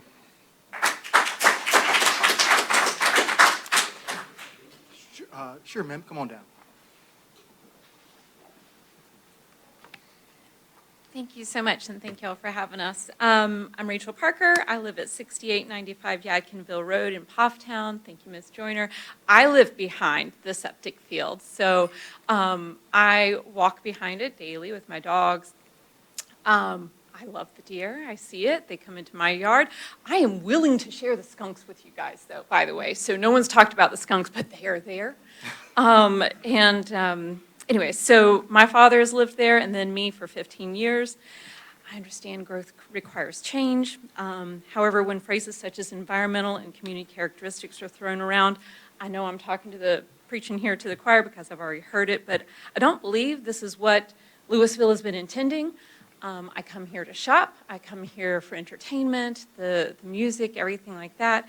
When I hear all about my neighbors talking about what it means to live in Lewisville, it is not an additional 120 cars on what to me doesn't strike me as a major thoroughfare, but it is a major thoroughfare.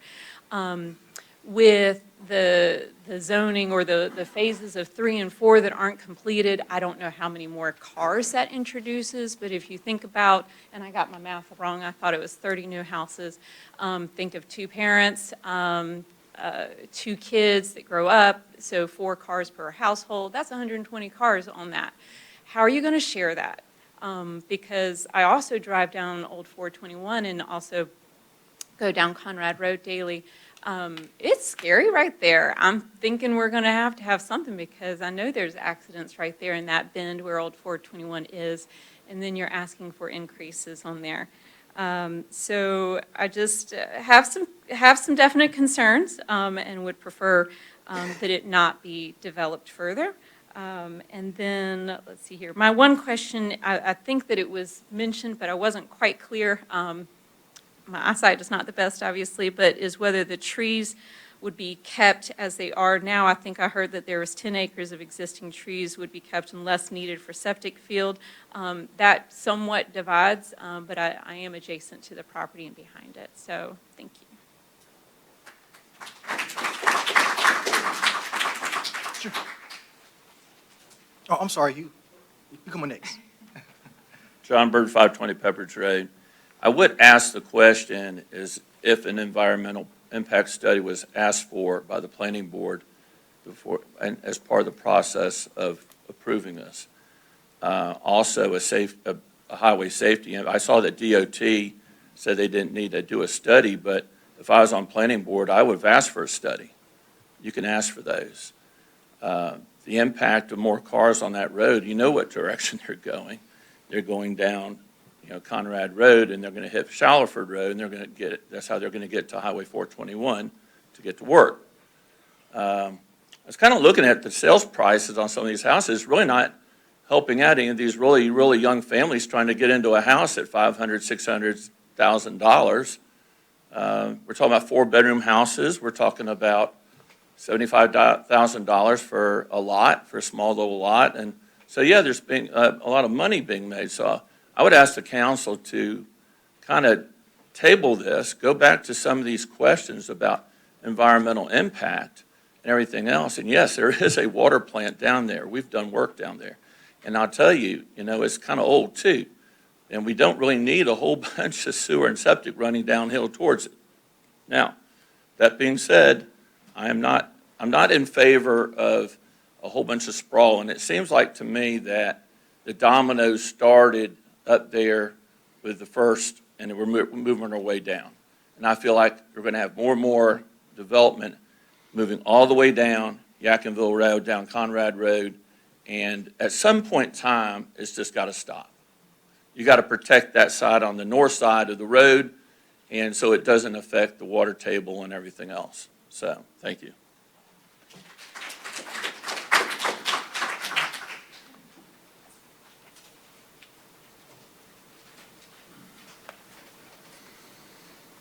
Good evening. My name is Hugh Quinn. I'm at 850 Crafton Creek Drive, and like Steve, I don't really have a dog in the fight, but I come attend a lot of these meetings.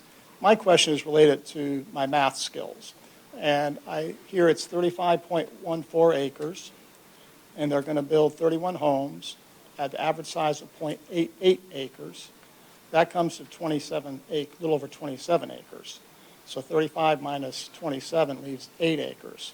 Which you do the math on that, it's less than 25% open space. So that's my question, that's my concern.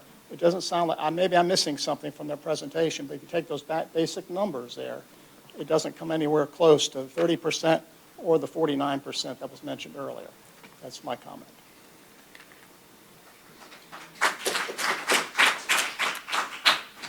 All right. Sure, come on down. Good to see you, Duffy.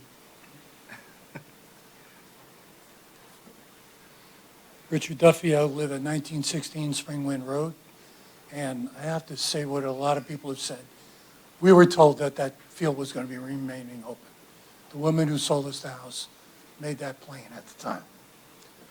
My other comment on this is having those two streets come together at Yadkinville Road, 30 homes, children going to Lewisville, Vienna, Lewisville Middle. They're going to want to come across and visit their friends on the other side. And without a traffic light and a speed limit lowered, that's going to be one of the most dangerous places in town. So that's about it.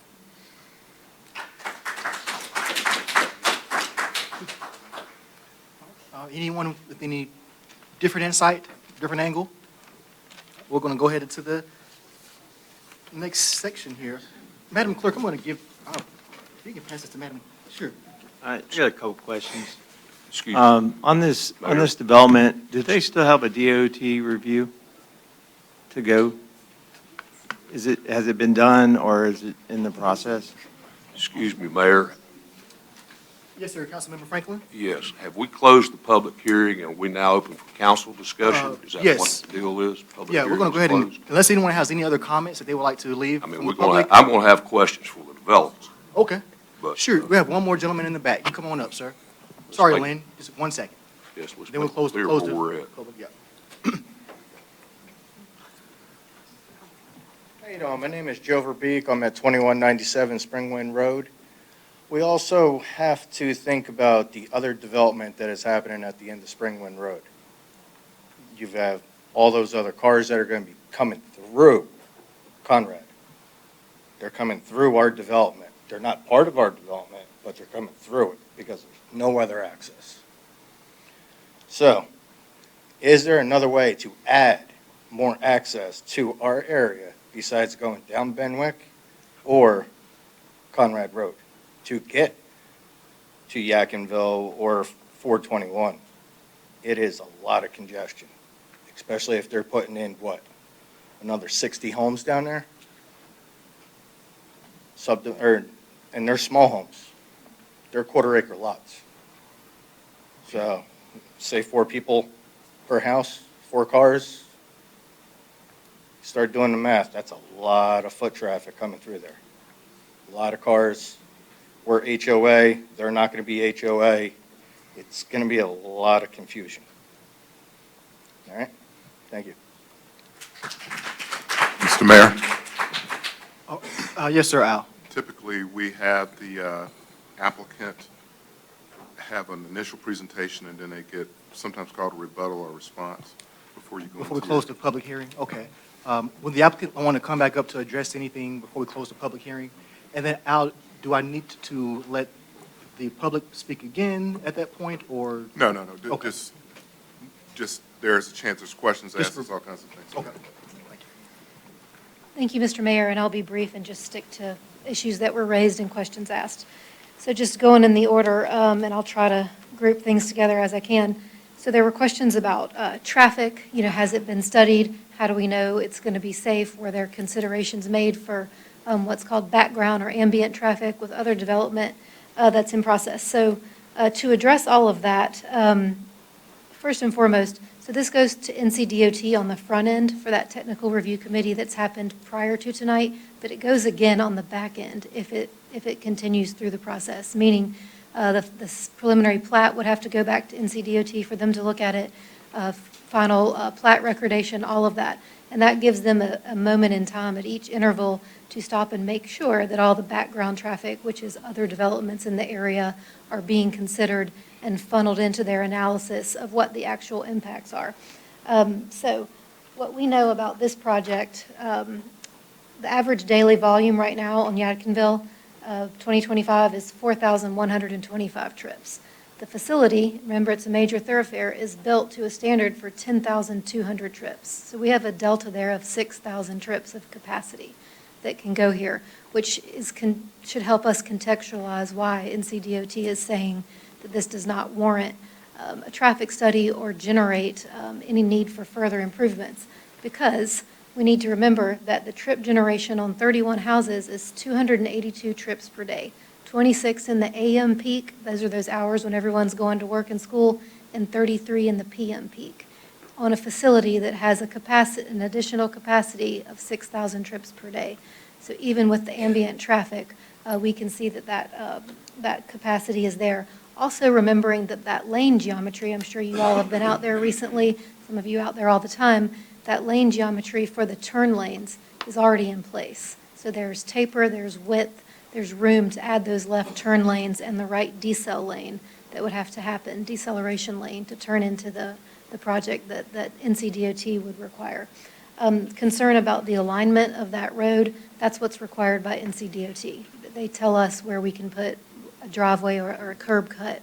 So that is where they have dictated. They don't like misaligned intersections. It creates turning conflicts. They like four-way, four-legged intersections. So that's at their requirement. We heard a lot of comments about how this does not enhance or increase the rural character. And I would remind the council and the analysis that that's not what the directive is. The comprehensive plan expressly says this is to be a residential growth area, a neighborhood residential format, and it is directing that we prioritize how can we do that in a way that balances and folds in nicely to that rural character, and it has given us a format to do so.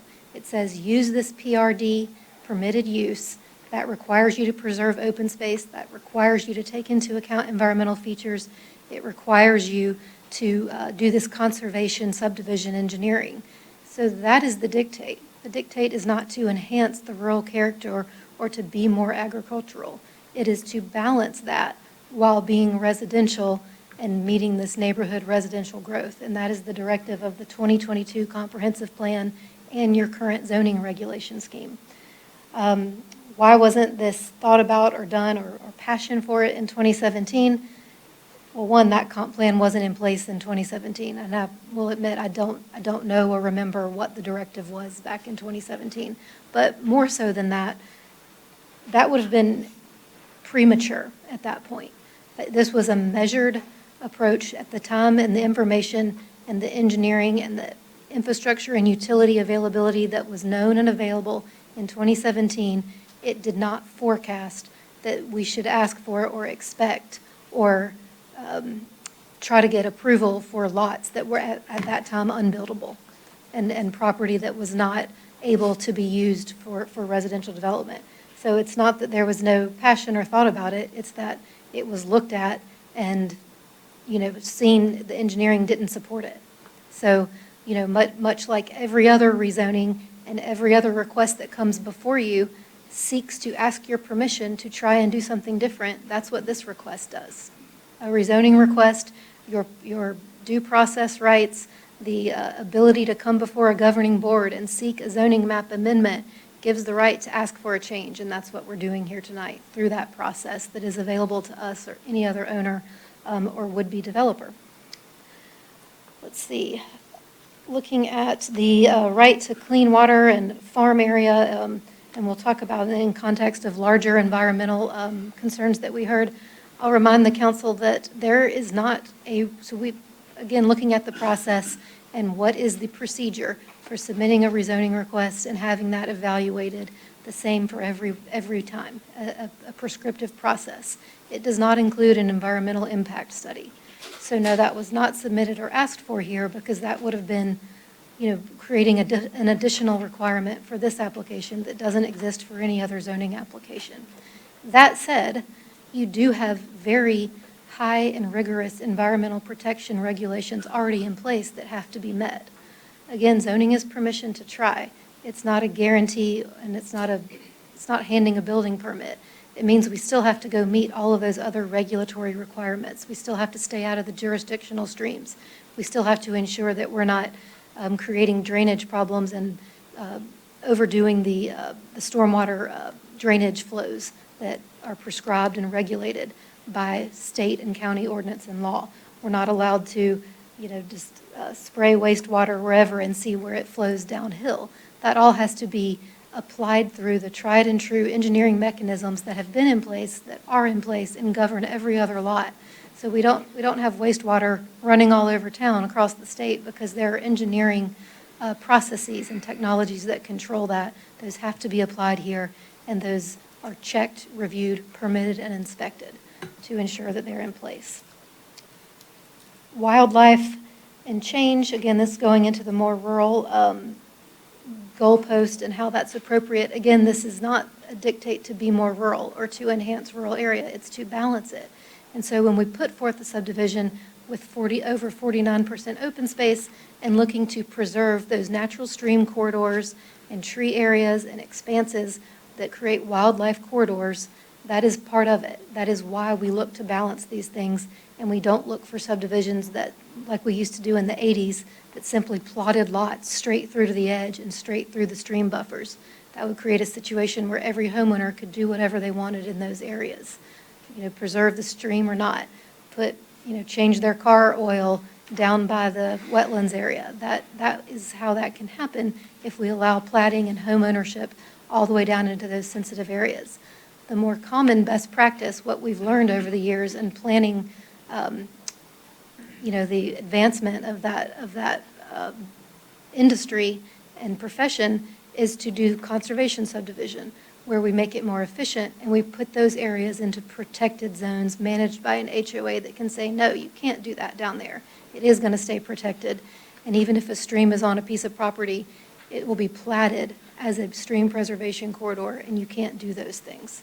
So all of that is taken care of in a way that balances and meets the prescriptive formula that your ordinance has set out for how to do this intentionally and appropriately in an agricultural district. I wanted to make a distinction between horizontal developers, which is what Conrad Farms LLC is, and a home builder. There's been some talk about the quality of the houses that exist now, that this would be a continuation of that. First and foremost, there's not a builder selected for this project. As you can see, we're here asking for tonight to try and ask permission to go do all the next steps and get down the road. We're not here with a builder in hand. This is not a home builder. This is a horizontal developer that goes through this process, would go through the preliminary subdivision process, build the roads, build the septic systems, create lots, that then they would seek out a builder partner to work with. That hasn't happened yet because we don't have anything to take to a builder and offer. So there's no guarantee, dictate, or requirement that it continues to be the same builder. That said, it's a completely separate party. So if there are concerns and issues with the quality of homes, there's an appropriate avenue and forum to take that up with, but it is not this one, and it is not this party. There was a question about the math, and I think where that was misinterpreted is that the lots are not 0.88 of an acre. It's that there's 0.88 of a unit per acre, which is a weird way to say it's less than 1 unit per acre. So the lots would not be almost a full acre, and I think that's where that math was getting differentiated from that 49% open space that we've been talking about. Let's see. Trying to just make sure we covered everything. Do you have anything else on your list, Paul or Tom? And if anyone else has something that was on their list that I haven't answered, I'd be happy to do so. Just curious with the concerns of the hills on Conrad Farm and the properties behind it. Is that something Concern that? of the what, I'm sorry? The hills Oh, and the property behind it. What was done to consider that, the folks who live behind it? I'll let Paul speak to that because that's where those engineering regulations will come into play. Okay.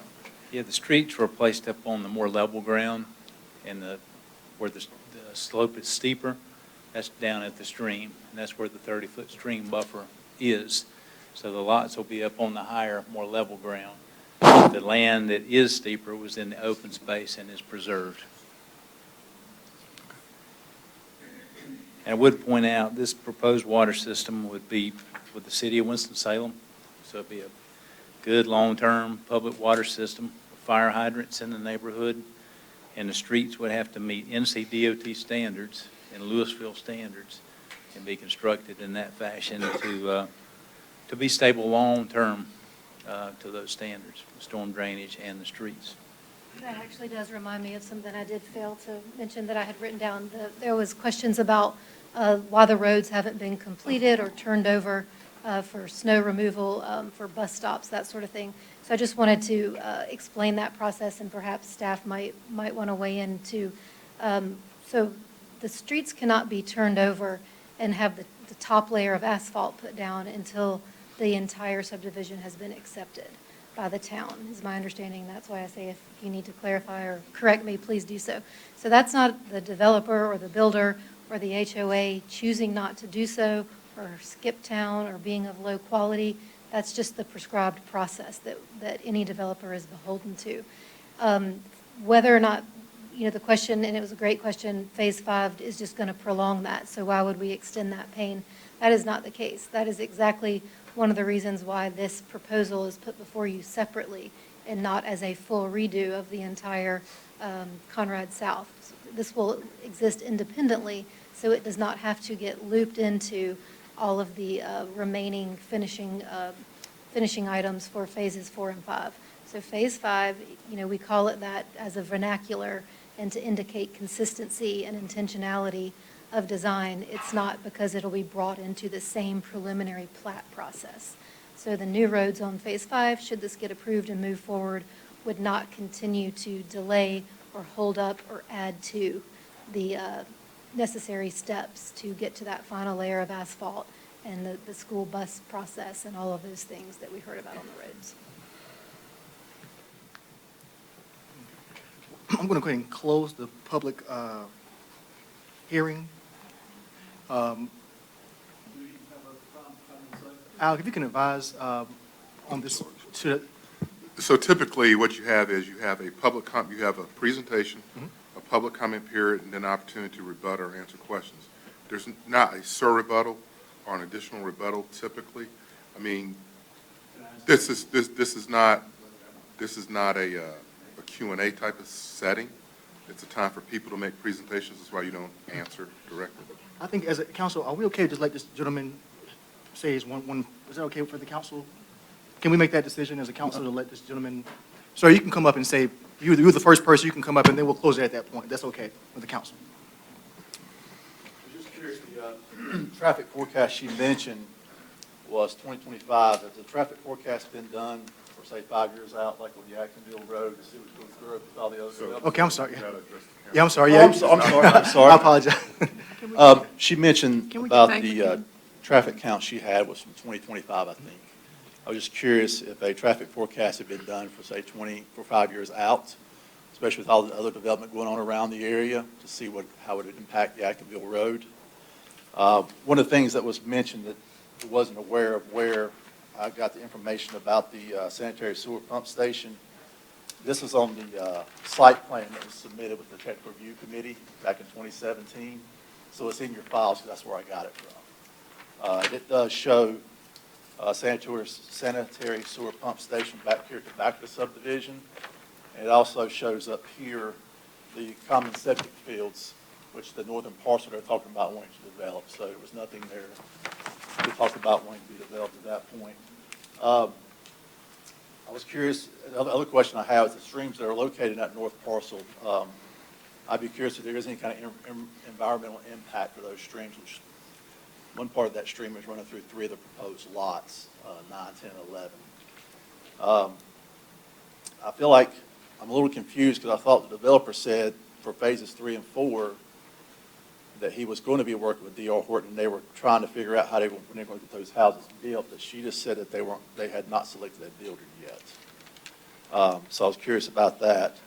And the other question is are they planning on finishing phase 3 and 4 before they do anything at phase 5? And the other part of that is typically what she mentioned about the final surface in the existing subdivision. Developers usually wait to the last to do that because as they're building houses and whatnot, the heavy vehicles come in there do destroy that asphalt a lot of times, and they wait. So if you put the final surface down, you got to go fix that first.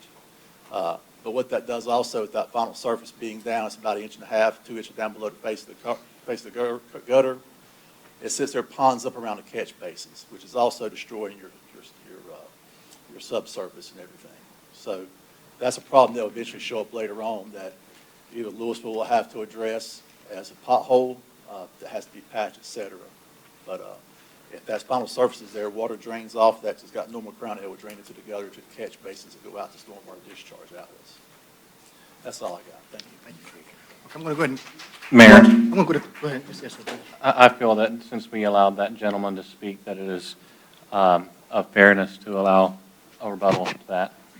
Sure. Is there a rebuttal from the applicant on that, and then we'll close the hearing at that? Sure. Yes.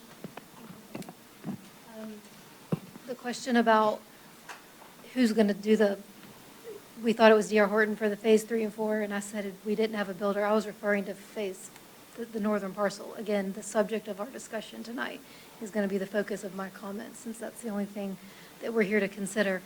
D.R. Horton is doing 3 and 4. Those are under construction. That's part of what has already been done in the past.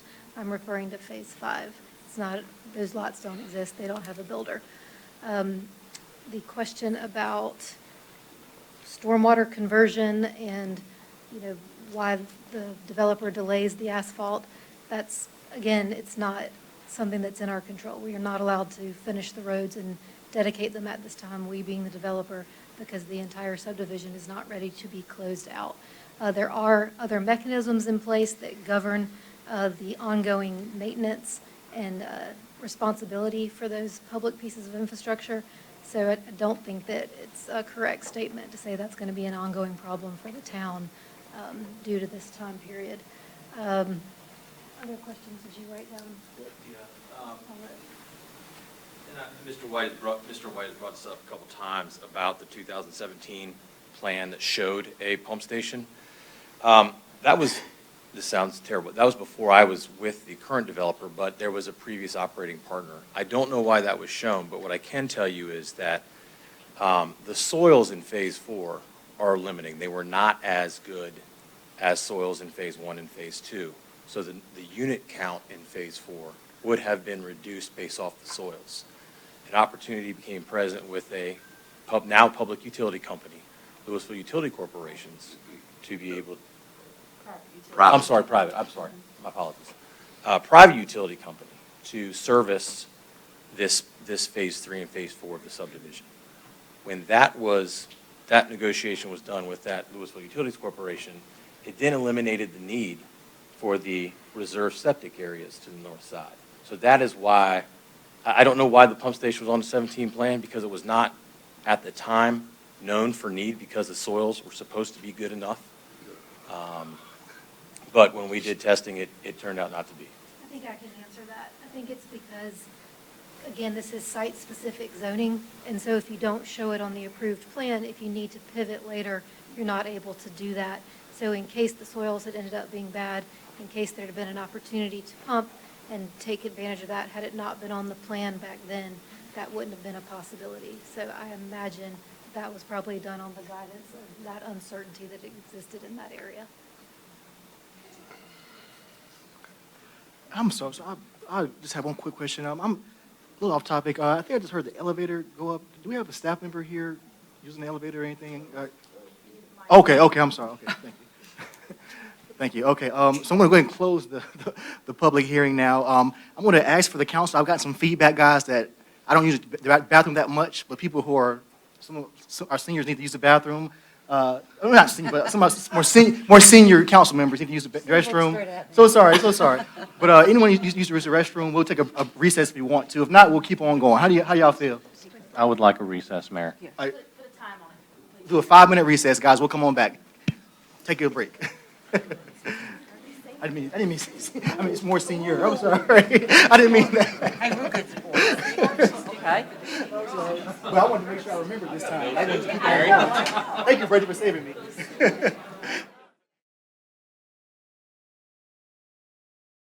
Really touch base what happened. Could you maybe elaborate? And I guess what I'm leading up to is there was this whole project started out 212 acres, Conrad Farm, LLC. 2017, you stood right there where you're standing today. And we were talking about the whole 212 acres. It was recognized at that time by the planning board that we had as a town at that time, the council that was seated up here at that time, and by the developer, that lots would not, all the lots in sections 3 and 4, as it's being called on the south side, would not perk at that time. So that's the reason that there was a lot of discussion that was stating that, but due to that nature, there would be a pump station over there on that other side that would handle gray water, because each of those lots that wouldn't perk would have what's basically a traditional septic tank in the ground for digestive action to take place. And then the water that comes out, it normally goes in people's backyards and the tail lines. That is what's known as gray water. That would run on down to a pump of some type to get it back across the road to the north site, where there would be, at that time, you even stated that there would be 88 homes on the south side that would have septic fields on the north side. And that was one of the selling points at the time in 2017, because y'all were coming to us and stating that that 35 acres on the north side was going to stay open, be open space, because it's going to have nitrification fields. So with that background, I want to ask you that question again that I started out with. What has changed? And I want to hear what you got to say there. Yes, sir. Thank you for the question and for the detail of, because that sets it up better to give a clearer answer. So the change has been, and Paul's welcome to come expound on this, that the pump that was previously necessary, as you described, to pump it across the road up to the north to those 88, I think is what you said, septic field or spray areas to the north. It was not spray areas. Okay, septic field areas. Yes, septic field. That is no longer necessary. Now it will be dealt with by the private utility, I don't want to say the wrong thing, as was said earlier, the private utility wastewater treatment provider. So as opposed to pumping across the street to the septic fields on that northern tract, now it's being pumped and taken away and handled by that private operator. Therefore, that acreage is no longer dictated or having to support those Phase 3 and 4 houses down at the south end of the Conrad Farm South, if we want to call it that. So- So that's the change. Okay, so now there is access to a private sewer system. Yes, sir. Okay. Let me read something. These are your words, okay? Okay. It said it usually, talking about what was approved in 2017, it says it utilizes traditional on-site septic on the lots that can accommodate that, and a community off-site septic, still traditional septic for lots that would have to utilize that facility. In any case, on-site or community site, all treated wastewater would be treated and discharged into septic fields, not streams. Okay? So that leads me to my next question. Okay. If now there is sewer, not gray water, that's going to this new station, and that is sewage, doesn't that have to be treated somewhere? That's what the private system is. And then once it's treated, it's being discharged into a stream, which is the Yadkin River, directly. So I guess that is completely different than what you stood up there in the same place and told us. So I guess I'm having trouble believing you sometimes. I reckon it's what I'm leading up to. Because we've all been sold somewhat those goods. Now, with that being said, cut you a little bit of slack, I will say this. Had it not been for the promises that was made, and I recognize that things do change, but if I look at the old site plan, changes had not occurred when the developer came in December of 2023 and approached our staff. And basically that was to relocate that particular pump station from the site here to a different site or a different location on the site. At that time, our staff would not had any reason to ask anything about sanitary sewer. It would have been simply as an assumption, I would believe, that the gray water, that original site, just wasn't the right site to catch it all for phases 3 and 4. So it had to be relocated to another area. So the staff went ahead and signed off on this, which would be a good thing to have happened because it fits the bill. But again, I think the assumption probably was that that gray water was still going back to the north side of the road. Subsequent to that, just adjoining to Conrad Farm LLC, there was a 14-acre tract, 14.42 acres, that lies in the county, not in the town of Lewisville, that was sold on May the 24th of 2024.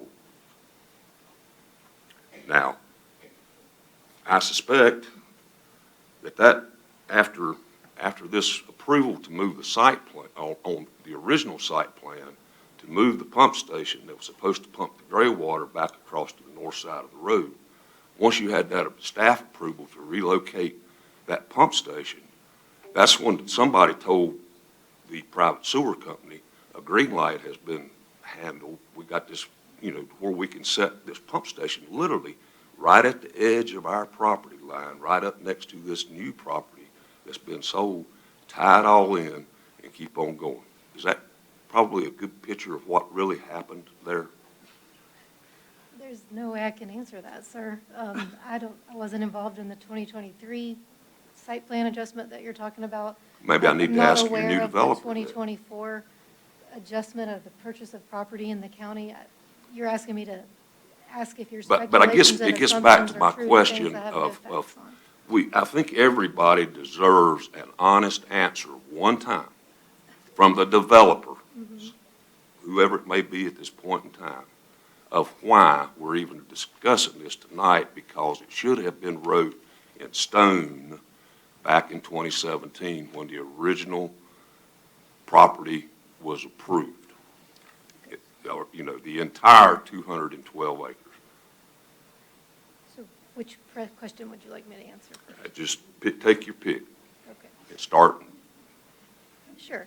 So your ending question there, why are we even here? I think the most honest, to use your word, answer is the most basic and pure answer, which is that anyone at any time has the right to come in and ask for a change and a rezoning. So I understand that you have some questions and concerns, and you have a picture that you've described, to use your word, as to how that happened.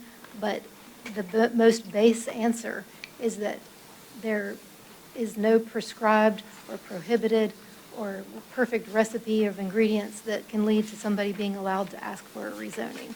So that's why we're here, because you're exactly right. We are asking to change some of the things we said back in 2017. So I would characterize that not as dishonest or misleading or creating a picture of something that's not. It's simply utilizing the process that Lewisville has and every other municipality and county in North Carolina to seek to change a zoning district as it currently stands. And I would actually say that that is a higher standard and benefit in this case, that just this one site plan adjustment can't happen with a staff adjustment like whatever happened in 2023 did, that we have to come back through this public forum, through planning board, through 2 public hearings, and here before you, inclusive of, it's great that you were there in 2017 too, because you know exactly what the history was and what was said, to say, okay, why are we asking for this adjustment as opposed to just a brand new 212-acre rezoning to commercial or something? No, this is a fine-tuned, surgical, very narrow request simply to change those statements that were made at that time about sending water across the street into traditional septic fields and needing to adjust for the bad soils in phases 3 and 4. That's all that has changed. And so you're right, it is different than what we said then, because now we have a different way to treat that unperkable, the wastewater produced from those unperkable lots.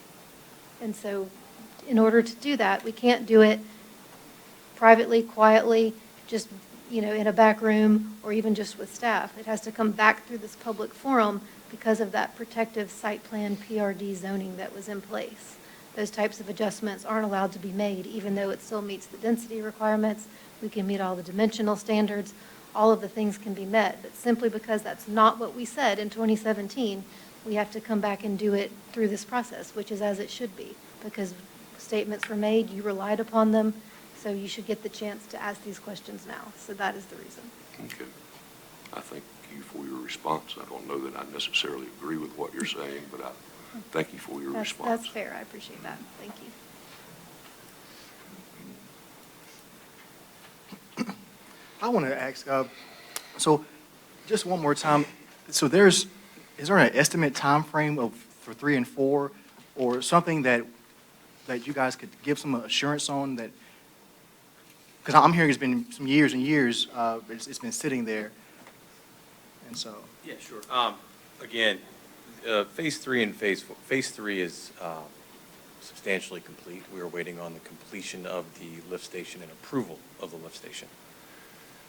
So once that is done, then we can go into the process of selling the lots. Right now, you can't use any, you wouldn't be able to use any facilities in a house without that approved lift station working. So we are in the process of completing that and approving it. That will begin the sales process to the biller in phase 3.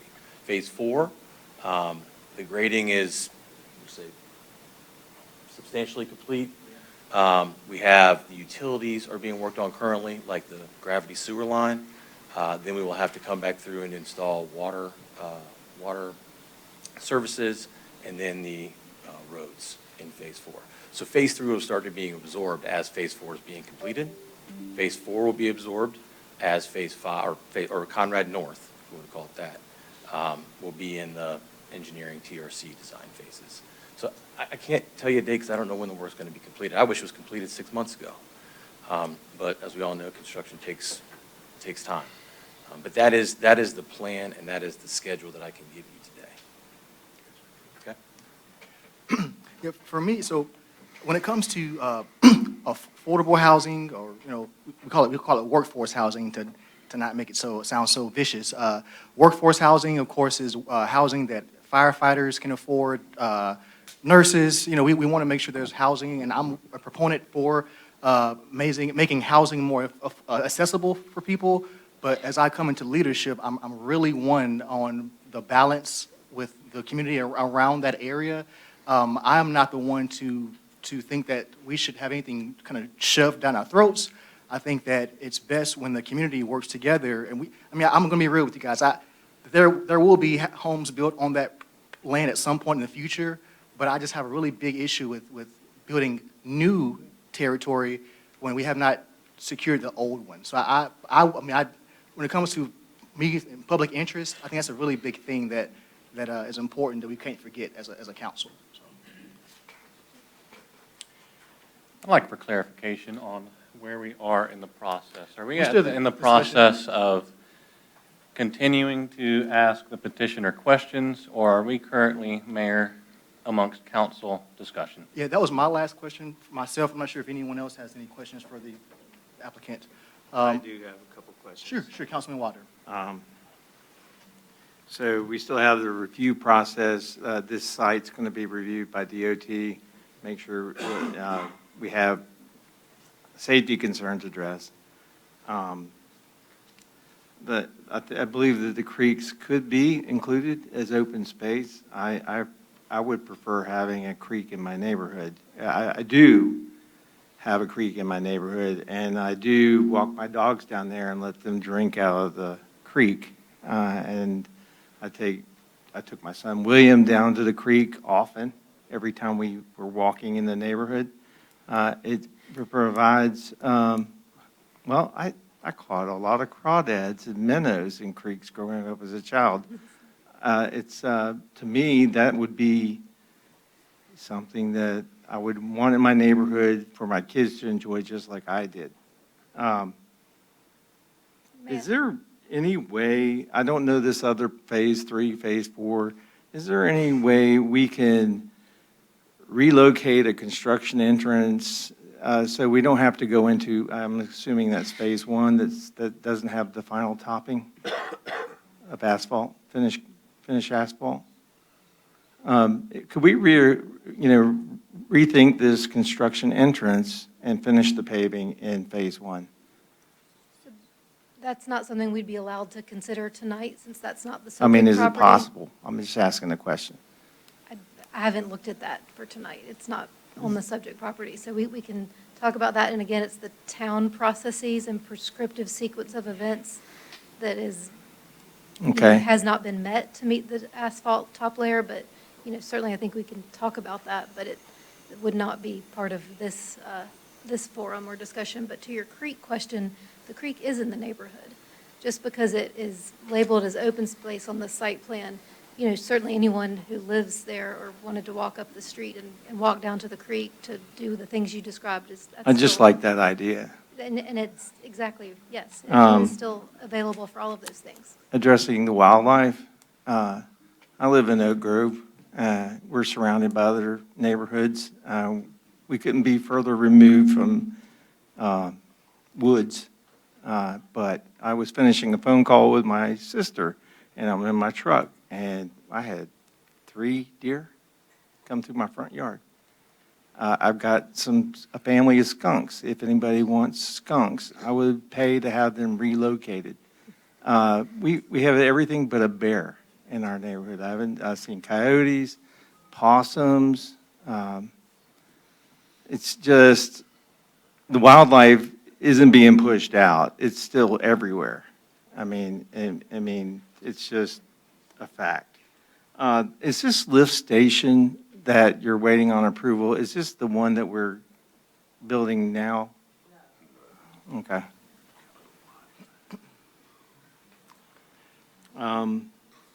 That's my questions that I have, and this is a DOT maintained road with the lines on it. Okay, I didn't know that when I became town councilman, but if it's got painted lines on the road, it's maintained by DOT. anyway, that's all I had to say. So for me, I have a concern, and I want to ask our attorney, as a local government, what type of authority do we have on acceptance of applications for street stubs when it comes to a application that comes in asking for an approval on that? Do we have the authority to deny or approve that exception for a street stub? I'm going to let your manager answer. That's not a legal question, so. Okay. Yes, thank you, Mayor. Thank you, Attorney. We do have a process that is spelled out in our town code, which is adopted by the town council, Town of Lewisville.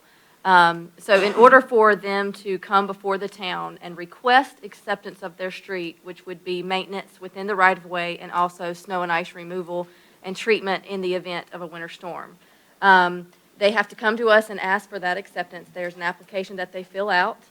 They have to provide all of the engineered specs and testing when the road was built to prove to us that the road is built to minimum NCDOT standards. When a road is in a development that's during construction and construction is not complete, it is generally the process of the developer not to put the final layer of asphalt on a street for the same reason that they mentioned before, because there's heavy truck traffic, construction traffic, large trucks and everything like that, that would be going across the pavement, damaging it.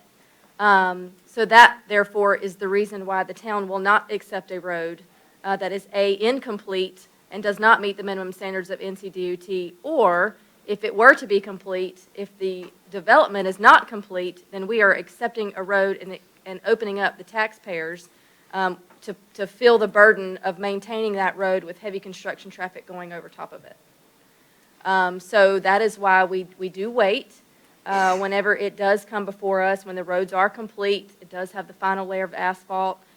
We have inspections that are made of the asphalt. We have inspections that are made of the sidewalks and the street trees and the stormwater devices, everything that's within the right-of-way to ensure that everything is up to code and everything was constructed properly so that we do not burden the taxpayers with something, taking over something that we automatically have to fix, or there's going to be a burden of maintenance for the town. When we do accept the road, it does have to come before the town council. The town council then adopts a resolution and adds that road to the town code, saying that it is, in fact, now maintained by the town of Lewisville. When that happens, we have to accept a 15-month bond of $25,000 per street so that we can ensure that during that 15 months, if there is something that comes of, there's an issue with the road in that first 15 months, then that $25,000 bond is what we would use to fix and maintain that road rather than our general fund, if you will, or taxpayer dollars. Then after that 15-month warranty period has concluded, then it is the burden of the town to maintain that street from then on. Does that answer? I know it's a lot, long process, but does that answer your question? It does. Thank you. Any other thoughts, council? Mayor, I would like to again ask the question, are we now at the point of council discussion on this matter? We are at the point of council discussion. Yep. Thank you. One quick question. I just want verification. There along Yackenville Highway, it's hard to tell on this map, but there will be deceleration lane and for the entranceway. Like I say, there is on the current side, on the south side, there's attached a turn lane there because of the left turn. The DOT has tentatively said a proposed right turn lane would be put in to mirror what's on the opposite side of the road. I wanted to hear that for clarification. Okay, thank you, sir. We'd have to get the permit from them and go through the proper channels. Right. Thank you, sir. For our attorney, I still have an issue with the stub and connectivity going through the neighborhoods. And also, I think we have so many questions to answer still that I'm not sure if we have the time to be able to answer it now. Are we able to table this conversation for a later date? So you could do a continuation of it. You could hold the item open for consideration at a later date. If you close the public hearing, that closes that part of it, but you you know, by doing it in this forum, you provide notice, which is important. So you set a date specific for when you're going to pick it back up. So I just want to just give me a pause. Madam Clerk, is that accurate as far as notice given in an open meeting provides the notices necessary for the follow-up? Yes, sir. They just have to date or state the date certain that it would be moved to, and it would be, the motion would need to include that the item is being continued without further advertising. Okay. I will make a comment. Yeah, I'd like to hear from the council on this idea. Just from my honest opinion, it kind of feels like we're being somewhat bullied into a situation right now, and I think that it would be ideal, for me, my first thing is a public interest. I think it would be ideal to give this some more time to think as a council, and I also think it would be great to give them more time to fix what they have going on in Phase 3 and Phase 4, if possible.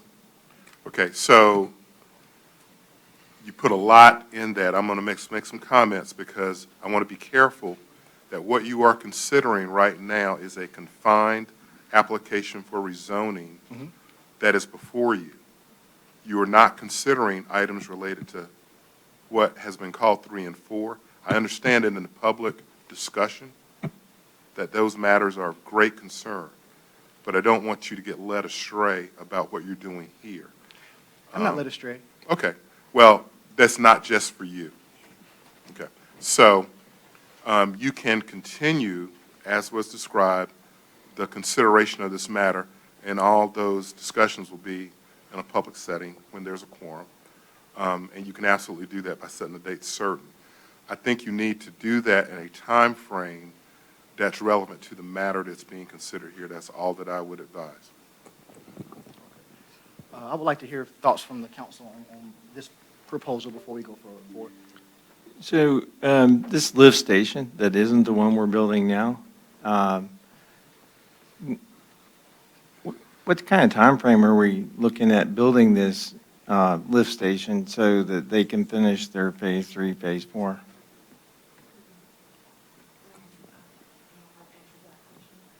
That's a question. Maybe I guess we So, Councilmember, know where this lift station is, and it hasn't been funded yet.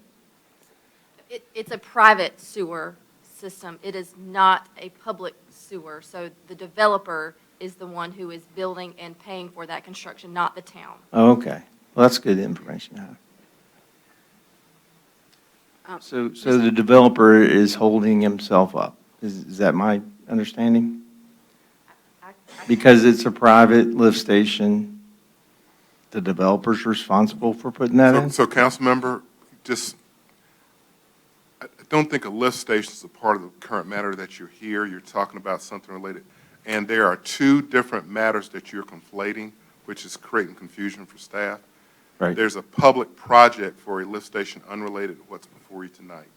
Unrelated to what is before you tonight. Miles apart. Yeah. There is a private package plant lift station that is related to a associated development to what you're here tonight, but neither of those are before consideration. And I hate to confine, but I'm playing that role you know I play as your liability counselor. So that's why I'm advising a curtailment in this forum of things about lift stations regarding that. So I think staff will provide you information on the public lift station, and to the extent we can get answers, we'll provide you answers about a private potential sewer service and their lift station. And that actually reminds me even well, we didn't have Councilman Wilder at our last meeting due to an unfortunate situation, so I think it would be fair to give him more time as well on this issue before we make a decision. I would like to hear from the council how you guys feel. I would just like some clarification of what you're asking for. You're asking to have a discussion now to determine whether we're going to have a continuation and make the vote on Phase 5 at another time for the rezoning? That's what I'm proposing. I would love to hear your thoughts as a council. Mayor, I'm just proposing it. what information do you need to make a decision? What further information are you seeking prior to making a decision on this? I just need to make sure that the public interest is being honored before I make a decision. I'm not sure right now if it is. That's very broad, and I'm just curious what due diligence you're looking to seek to answer that question. Well, for one, I have a council member here, Councilman Wilder, who I would like for him to have time to get up to speed on the issue. I think it would be fair for him to be able to make a full decision with getting more information. I also think that we have a few items or so that I think, but if you don't agree, that's totally fine, but it was more of a proposition for the council. Mr. Mayor, Yes, sir. Yes, Councilman Member Newsom. we had an extensive discussion of this at the Briefing and Action meeting. I was able to have 2 phone conversations with the planning director, Mr. Cochran, and we have been here 2 hours plus discussing it and able to ask the people questions. I personally am ready to vote. Sure, okay. Council, what's your pleasure? I would like to say, In regards to this item that we have rezoning of L17 Conrad North. We are closing the council discussion, and so we are at the council consideration. I have one tidbit to say, to add into council discussion prior to any motions that may or may not be made, and this is to address many topics that have been discussed tonight. I just want to paint a picture of the regulatory environment that we live in as residents and citizens of the state of North Carolina. We live in a heightened regulatory environment, not necessarily set by the town of Lewisville, but set by the General Assembly of the state of North Carolina. And the General Assembly of North Carolina requires us to make zoning decisions based on 2 concepts: consistency and reasonableness. And as we stray outside of those 2 items in making our decision, then we are breaking North Carolina law, and that may have consequences. What do we base consistency and reasonableness upon as we hear all of the information we have heard tonight? We base that on the information we've heard tonight in relation to our town documents. And I have spent hours over the last few weeks studying this case. And I have yet to find how their case differs from our town documents, as unfortunate or fortunate that may be to individuals, different individuals in this room. And that is my current assessment of this. And that is speaking on the matter before us. And to the petitioner, the developer of the case that is not before us, as this may or may not get passed tonight, I don't know what decision the council is going to make. But this may be the only time that the petitioner will be in front of me in this room. You may get this passed. I don't know what decision the council is going to make. But I do ask that you give consideration to the sentiments that were given in this room tonight as you continue developing in your current development and as you move on to this new one that may or may not pass here tonight. There are people in this room and outside of this room who want their streets maintained. There are people in this room who, when it snows like it did in January, they want this town to be able to go and maintain their streets. They want their kids to be able to be picked up by the school bus in what seems to be an appropriate location. And so please, as you continue in your development, take these sentiments into your consideration. That is what I'd like to ask you as you're sitting in front of me tonight. I don't know when the next time you'll be sitting in front of me is. But those are the thoughts I'd like to share as we move forward. I'd just like to say I'm ready to vote. Well, I would like to make a statement before. I mean, I don't need more time, so. Okay. Okay, yeah, I'm ready to vote, but I'd like to make a statement first. In light of what's being proposed, the rezoning from AG to AGC, the proposed planned residential development would, in my opinion, would facilitate a concentrated residential development on land presently zoned AG. That development pattern is inconsistent with the AG district's purpose, which has been cited tonight, of maintaining rural character, preserving agricultural and open land, and avoiding the premature conversion of farmland to urban residential use. That's from our UDO. The AGC rezoning would apply the AG designation in a manner that conflicts with the fundamental purpose, in my opinion, of the AG district by using it to enable a planned residential community rather than agricultural uses or scattered residences on large tracts. I'm not in favor of the rezoning. One question I have for Al. So when it comes to reasonableness, I'm reading from the statute. When I see, I guess, the benefits and detriments to the landowners, the neighbors, and the surrounding community, do I have the authority to interpret that the way that I feel I read the text to be? Right, you're elected to interpret that text, yes. Well, if I can make a motion to deny this rezoning based upon, I find a low threshold for reasonableness when it comes to the benefits and detriments to the landowners, the neighbors, and the surrounding community. I'm not putting Phase 3 and Phase 4, but you can't deny that that's part of the experience for folks who live there as they have this Phase 5 coming in. I think you can't really separate that too much. There's a lot going on in that area, and I don't think it's reasonable. So I'm going to make a motion to deny this rezoning currently as it sits, based upon reasonableness. I would love to hear your insight, Al. Mayor, before Al gives his commentary, and as he gives his commentary, before I vote on that motion, I need clarity as to what exactly all that says, because that was a lot of words. Sure. Yeah. Well, Al, you can definitely chime in. You're familiar with the statute as well. But do I have the authority, and do you think this is a fair interpretation of the statute that I'm telling you right now? Okay, so you have latitude to base your decision about what reasonableness is for whatever you consider it to be. One of the questions you're asking me is a political question, and so I will steer clear of that.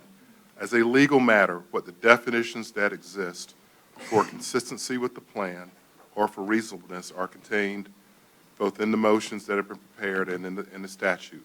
And to the extent that you interpret what reasonableness is, you can refer to that. Now, I think what you're asking me is, are you making a legal and defensible motion? It's an odd place to ask that question, but I think that may be implied. No, I'm asking, it sounds fair to me, and I'm just. Okay, so fair is a It judicial. sounds like this is a fair. I have a fair reason to deny this rezoning. I'm going to use it, and that's kind of the goal. I do not believe it's reasonable, and however I need to state that or read it, I'm going to make a motion for that, and then I would love for if you have any questions. Again, I need you to please state Sure. what your motion is, Mayor. My motion will be to deny this rezoning application due to, I don't find it meets the standard for reasonableness when it comes to the public interest, which seems to be one of the items that we have to rely on when we come to make these decisions. And so is there any clarity there, or do I need to say it again? No, you say what you say, and we'll see if there's a second, see if it's a motion that lies on. Do I have a second?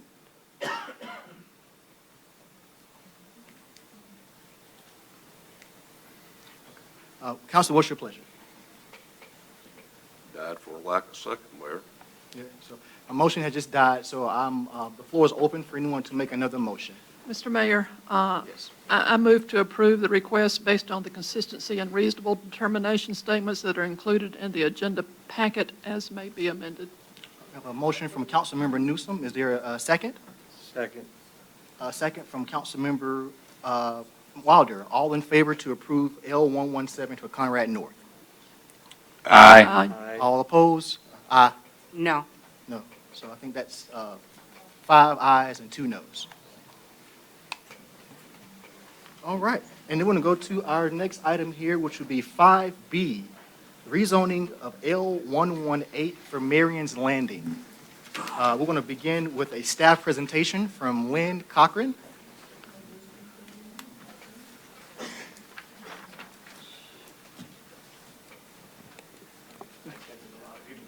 Yeah, come on down, Lynn. Yeah.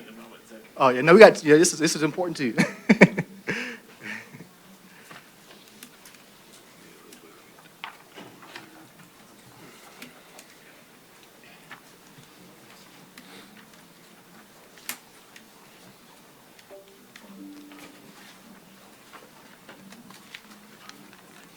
Okay.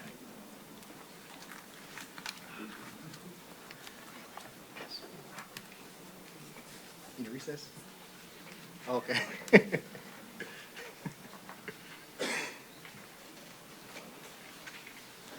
Very good.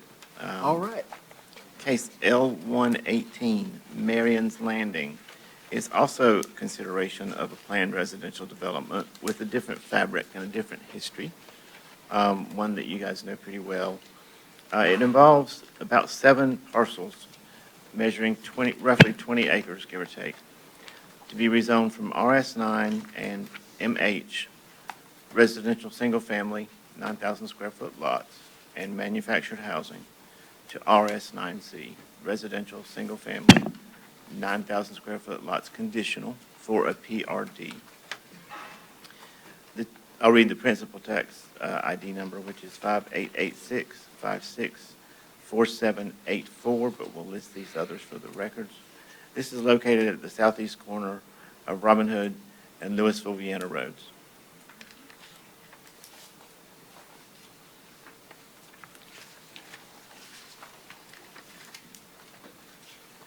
Earlier in 2026, these same applicants had applied for a rezoning to RM8.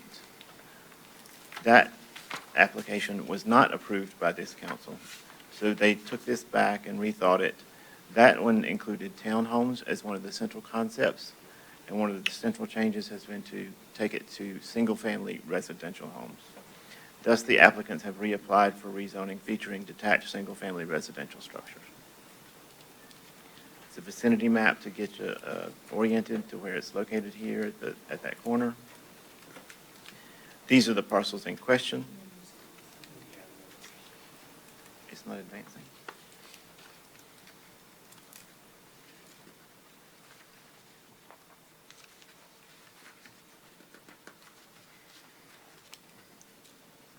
I should be in presentation.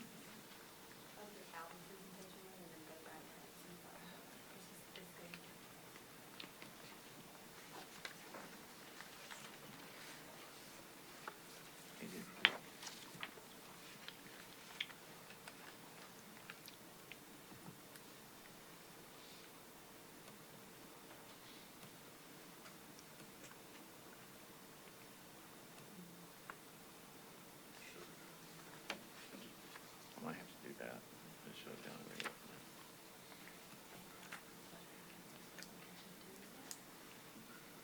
Is that okay if I take a moment to shut this down and restart it here? Sure, that's fine. All right, Councilman Allen, any corny jokes now? You got to think of something to say. Now, I know we're in the right Nice, mode nice now. weather we're having. We're going to advance here. It took it back to the beginning. There we are. Okay. Now. Very good. These properties have historically been zoned residential single-family 9 and MH. The Lewisville Comprehensive Plan designates these areas as straddling both the neighborhood center place type and the neighborhood residential place types. We discussed this, that earlier in 2026, the same applicants came forth, thus they're reapplying. Now we can look at our maps. Here's our vicinity map to give us an idea of where we're located.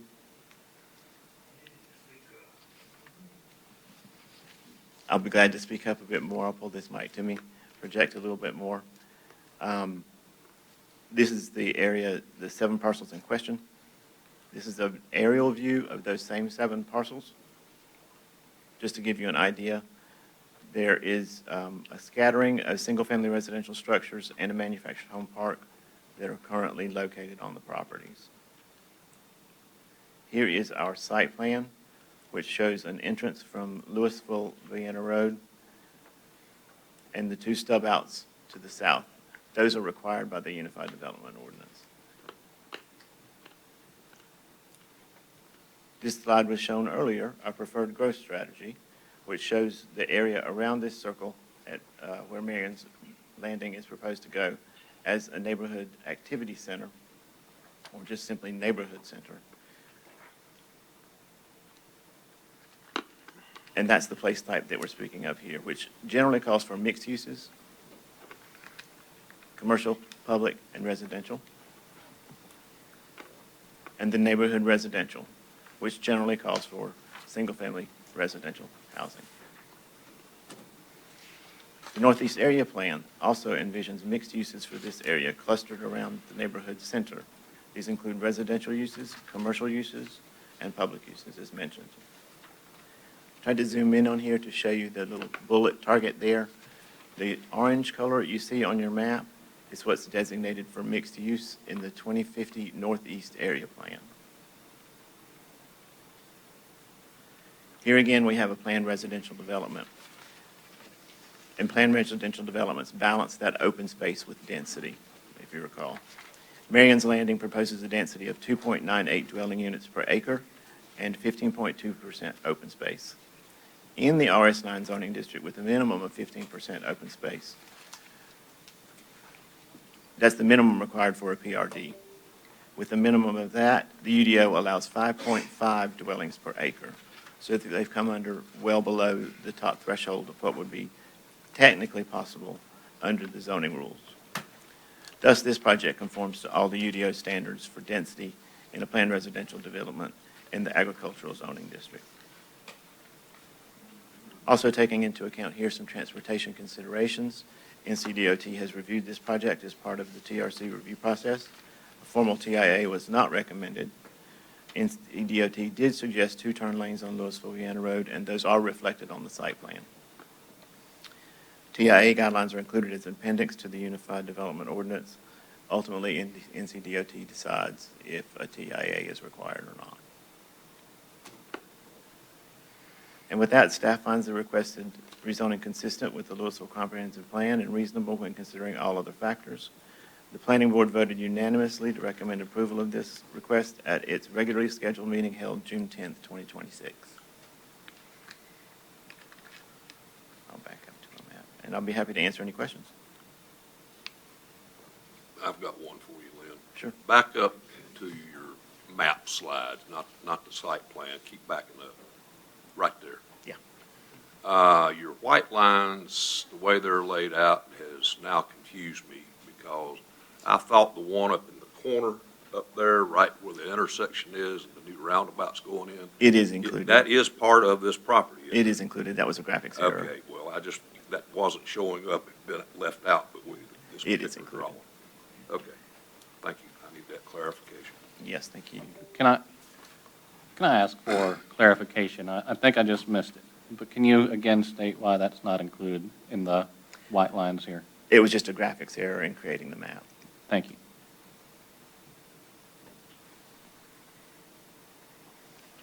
Any other thoughts from council for staff? All right, I'm going to officially open the public hearing for this. We have 6 people signed up. Once again, if you didn't sign up, we'll get you in there. Just let us know. So, You want the applicant to speak oh, first? so sorry. I'm so sorry, guys. I'm missing. What time is it? Yeah, I'll have you come up. So sorry. Junior moment. Thank you, Mayor Carter. And to be fair, Thank you. my name is not on the list, so. Yeah, I'm so sorry. That's my mistake. No, I'm apologizing to you because I should have signed in. So I think you're right, and I'll take the flag for this one.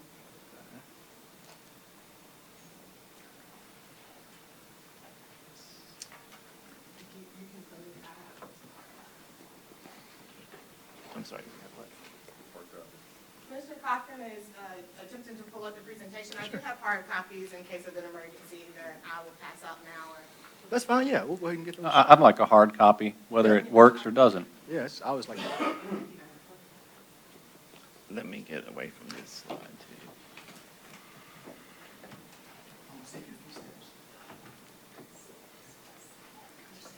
And if we don't have the presentation up by the time you get them all passed out, I have my hard copy, you guys have your hard copy, excuse me. And if you would like, I'm happy to proceed. Hugh, Yes. are you guys okay with proceeding with the hard copies? I would like for the public to be able to follow Yeah, along yeah, if there we'll is wait, yeah. ample time to get this presentation I pulled don't up. think we're going to be able to because it's coming in PDF format and I'll have to convert it to PowerPoint format.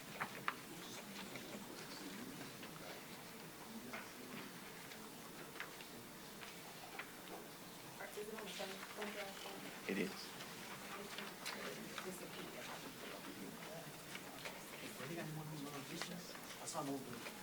Is there a display?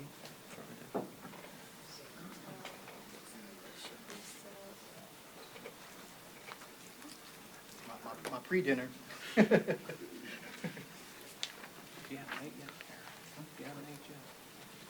ate, it was hours ago now. It was like There we go. 4 o'clock. Thank you. Thank you.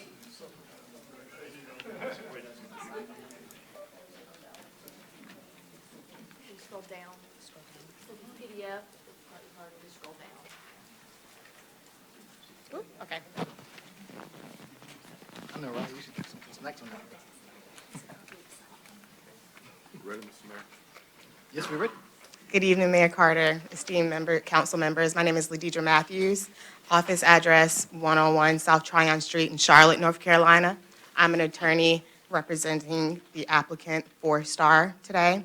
4-Star, I know I will be respectful of your time. You've been here for a while. I'll just give you a very brief introduction to 4-Star. They are what I call the best of both worlds. They're a national, reputable development firm, but they also have very strong ties here in the state of North Carolina, even with an office as close as Greensboro.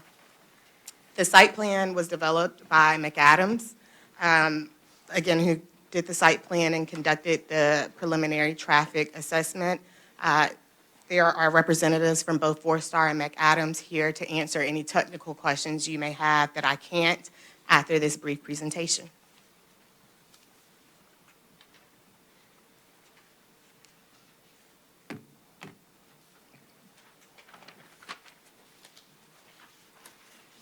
Mr. Cochran did a great job of giving you an overview of the request and explaining why planned residential development is a beneficial tool in zoning. But this is a request from RS9 and manufactured home zoning districts to a PRD in RS9.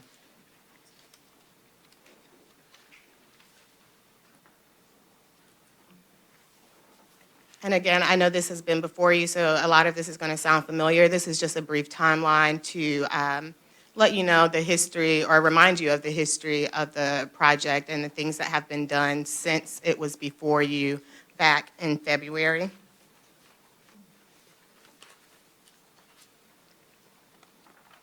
Four-Star heard the concerns of the community and of this council and took them seriously. They went back to the drawing board.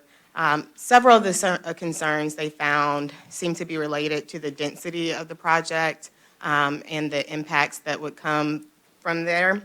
And as a result, the project that is before you today has two major changes. So one, the site plan is the commitment, as you've heard today. The site plan limits the uses to single-family housing and eliminates the townhomes that were a concern before. And it also there is a decrease, about a third decrease in unit count, and we'll talk about those numbers in just a second. So here's a site plan with some annotations, my annotations, to kind of orient the council. The gray lines, you see the hatch lines, those are the existing public roads. The one to the north that runs kind of horizontally is Robin Hood Road. And then the one that runs north to south is Lewisville Vienna Road.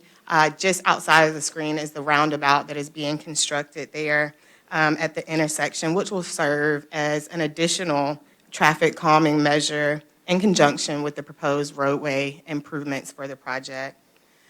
The purple arrows were my sad attempt of showing those roadway improvements. So there is a right in, right out, and a left in with the median there and sufficient storage.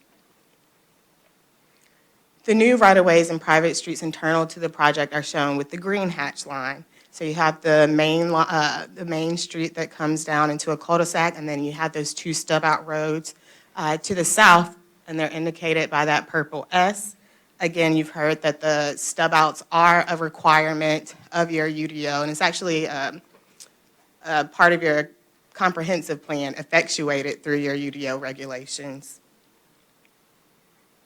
The blue pool towards the southeast, that area is the approximate area of the stormwater control measures there. And just below that, with the dark green kind of shading, it's to show you the tree save area. That tree save area combined with the other open space on the project constitutes about 3.11 acres of open space. And probably what you wanted to hear is the unit count, which I skipped over. I'm sorry, the unit count, the new unit count is 61 units, and that is a 2.98 dwelling units per acre density, again, compared with that 5.5 density Mr. Cochran told you about that is permitted by right under the current zoning. There's also, you can't see it, but the property boundary is shown in the red line, and there is a 30-foot type 3 buffer yard throughout the property.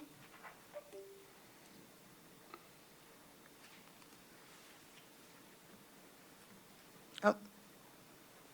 Before I go past the site plan and start talking about some of the policies that you have heard about at length tonight, I do want to take a minute to address traffic and some of the traffic concerns that were addressed or brought up before. So, as you know, developers are limited to conditions improvements, roadway improvements that mitigate the impacts of the proposed development. Here, DOT did review the site plan and determined that the single access point that's proposed, along with the outline improvements, were sufficient to mitigate the traffic impacts generated by the site, which is about 640 trips a day, per day. This is in line with the state regulations. I think you all are familiar with the 100-unit trigger that triggers a second access point compared to this site again, which is well below that 100-unit count at 61. DOT also disfavors excess access points, and that's for several good reasons. One, it reduces elimination of excess access points. That is a mouthful. It reduces cut-through traffic.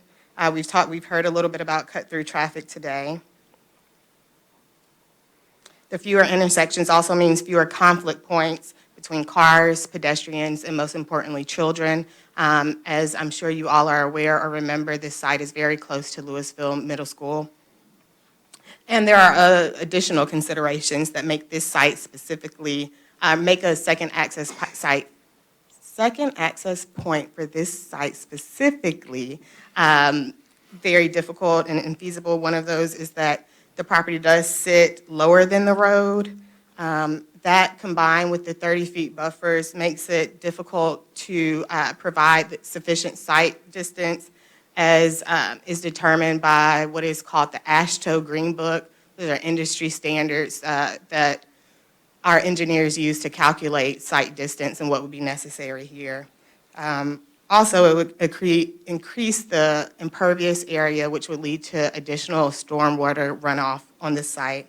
In addition to all of those reasons, one access point has been sufficient for other developments and it is consistent with recent development that has been before this council. And I will direct your attention to the Everly subdivision. That subdivision was approved with 82 units and one access point on Shallow Ford. Again, we are well below that.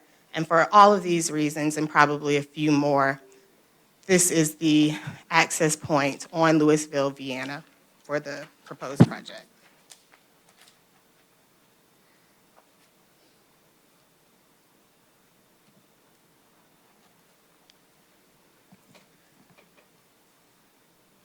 All right, your comp plan designates the majority of the property as neighborhood residential, as you heard.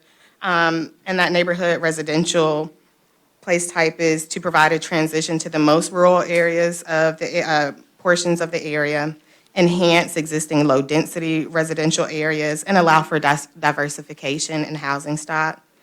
The NR, which I'll call it to cut back on a few words, place type contemplates and encourages clustered single-family development, as you've also heard today. I also think that this property is located in a unique and seemingly important part of town. It lies at the intersection of quite a few of your corridors, the Gateway, a community, and heritage corridor. Planned residential development rather than the general RS9 allows developers to address the town's development goals. So the green line, Robin Hood Road, is a gateway corridor. Gateway corridors emphasize intentional design, including street and signage design.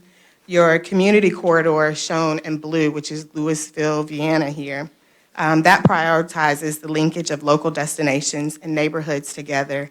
And then Yadkinville Road, which we've heard a bit about today, that is one of your heritage corridors that encourages streetscapes that will support the rural nature of the area. So the development at this density proposed would serve as an appropriate transition from the rural character to the west and the economic growth corridor located to the east, while also allowing control over the design. Let's see. Oh, no, you can see it here. So I just referenced the economic growth corridor. That is shown in that teal circle to the east, right at the tail end of Robin Hood Road, as you see it here. So again, this development is in a uniquely situated place where it allows it to be like I said, a transition. It's not too high density, but it is higher density than what is preferred and what is contemplated to the west as you get to more dense and intense uses to the east along Robin Hood Road.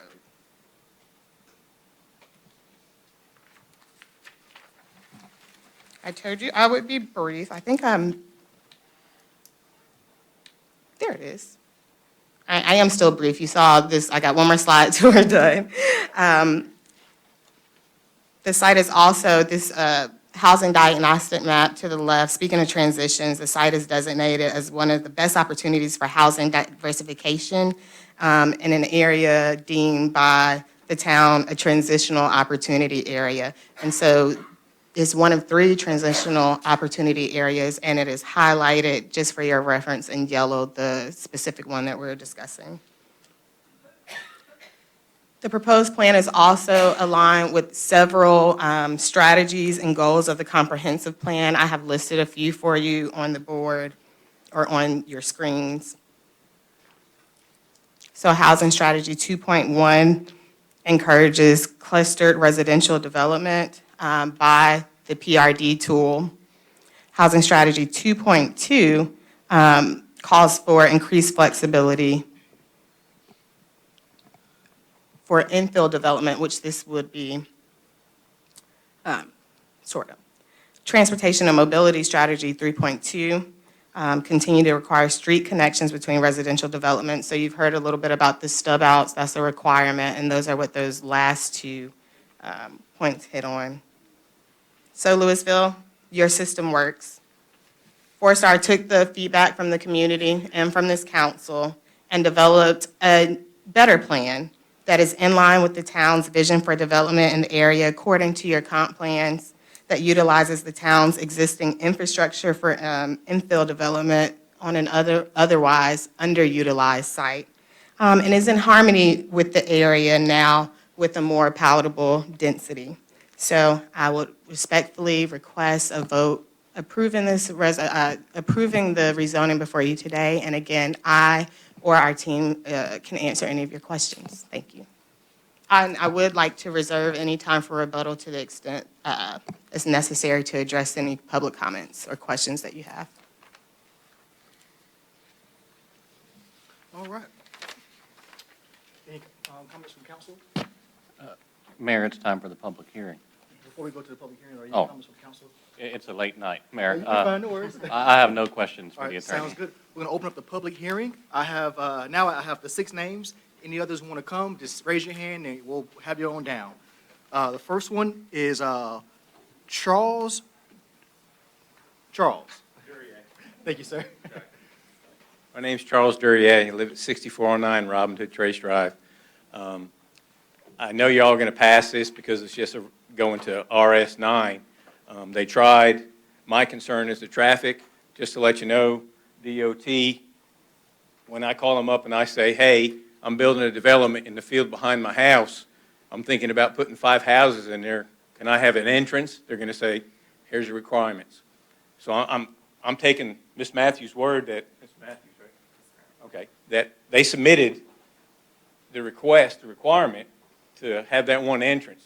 Because the DOT, when the schematics they put up there in the corner with the traffic circle is not correct, because the traffic circle is not in line with Lewisville, Vienna. It's in that corner field that's showing empty right now. The traffic circle's coming down Robin Hood Road when it comes in. Just to let you know, I know they say they did a study as far as safety and stuff, and it would be better to have the turn lane in and out, but I'm sure that hopefully that gentleman's here who lives off of right down the road there from the school, who spent an hour trying to get out of his house this week. 3rd day, 4th day of school.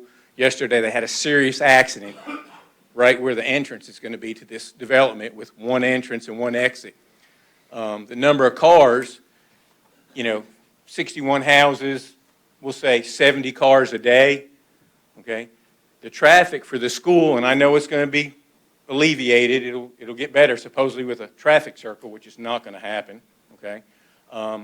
Right now it's backing up all the way to B. Ross Circle in the morning. I sit on my back porch drinking my coffee and I'm like, look at all those people backed up because of school traffic. Add 70 cars trying to get out where they can. I thought the DOT could only do that, dedicate making right turns or left turns only. And being this is just a proposal that, are they making the right, did they do that? Can they do that? It's not going to happen. So they're not going to be able to get out. Traffic's going to back up. People from Robin Hood Road, because it's doing it every day, just like they had that serious head-on collision yesterday, they're stacking in the intersection, so they're going to stack in the circle. Those people are coming out, 70 cars. The traffic is atrocious.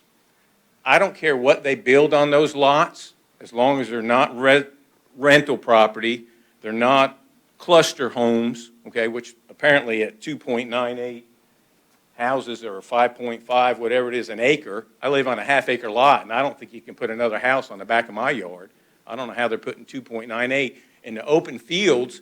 I don't see any open fields in there. I see land in the back by the drainage pond or whatever it is, that storm water runoff that they can't use. That's why they're not putting anything on there.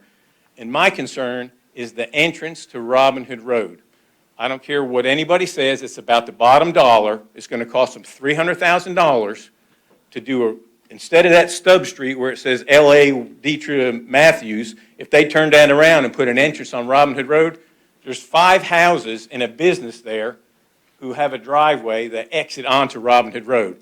So the lay of the land, it's on a napkin right now. We drew it, or I guess we printed it off on some computer now. This is what it's supposed to be.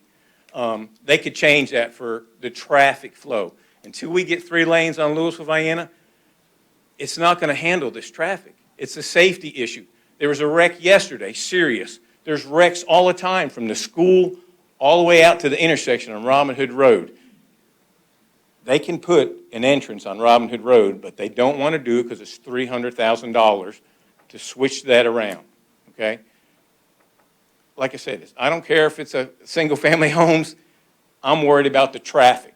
And like they said before, Mr. Franklin said at the first meeting that, it's more bang for the buck because they're hooking up to our new septic system, our new sewer system from the school. So we're all excited about that because that's going to be the first ones that hook up to the new septic system. The problem is our infrastructure in the town of Lewisville cannot handle the volume of cars that are going to be coming out of that little development, however many houses there are. We need to address this like the group before us that spoke for 2 hours over this Conrad Farm stuff, we all know it's an issue. We all know what the problem is, but they're going to come here because they're fitting little pegs in the square holes that the town said is going to be our plan for the future. I mean, I've lived there for 34 years, okay, and the traffic is atrocious now. And the traffic circle is not going to fix that. So dumping 70 more cars is not going to help it. You know, I'm just worried about the traffic.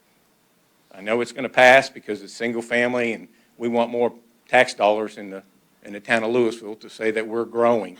But I'm telling you, I didn't move to Lewisville 34 years ago to be overrun by developments and cars and can't even get through the town just to go to the doctor's office, to take the dog to the vet. You can't even go to the grocery store because the dang traffic's backed up, and this ain't going to help it. And so I hope that what you're not going to do, that you vote no on this just because of the traffic issues at this time. Thank you. Next, we have Trent Marshall.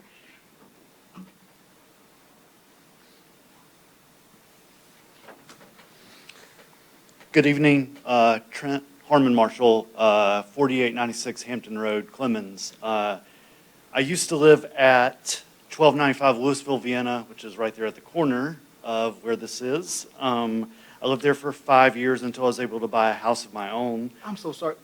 I'm so sorry. I need to make a, guys, it's my mistake. It's a long night. Just so we all know, Charles was against. These next four are for the rezoning, just so the audience knows. I'm here to speak in favor of the rezoning proposal. I still frequent the area as mine and my spouse's primary care provider is at Atrium Health Wake Forest Baptist Lewisville Family Medicine, and I continue to do my grocery shopping and get my prescriptions in Lewisville. I've read the Lewisville Comprehensive Plan, and I believe that Four Star's proposal fits in precisely with what the plan hopes to accomplish. Furthermore, I firmly believe that this is the best way that keeps this land from becoming a retail chain or something worse once the Beltway arrives in this area in the near future. Thanks, and I hope you do vote in favor of this. Thank you. Next, we have David Whitley.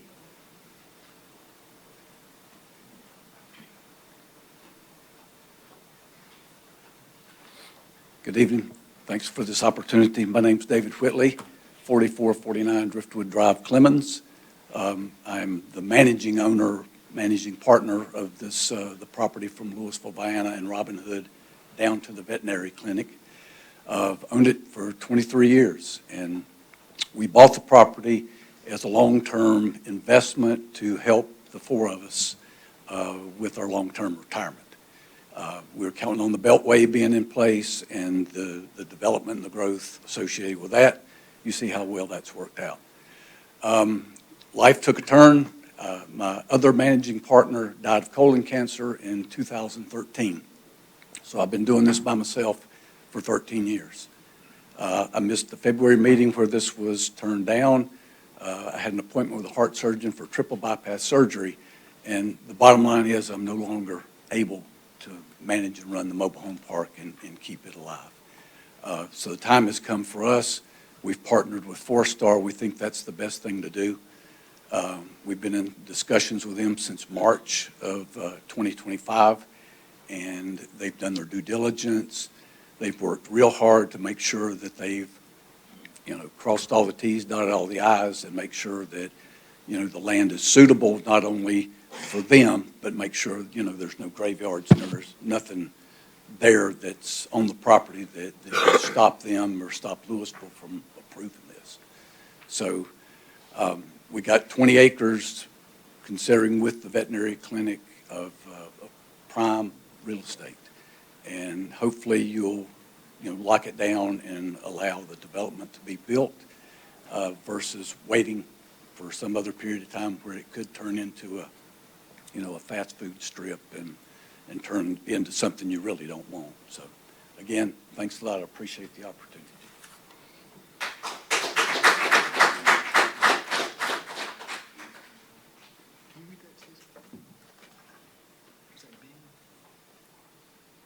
Is anyone in?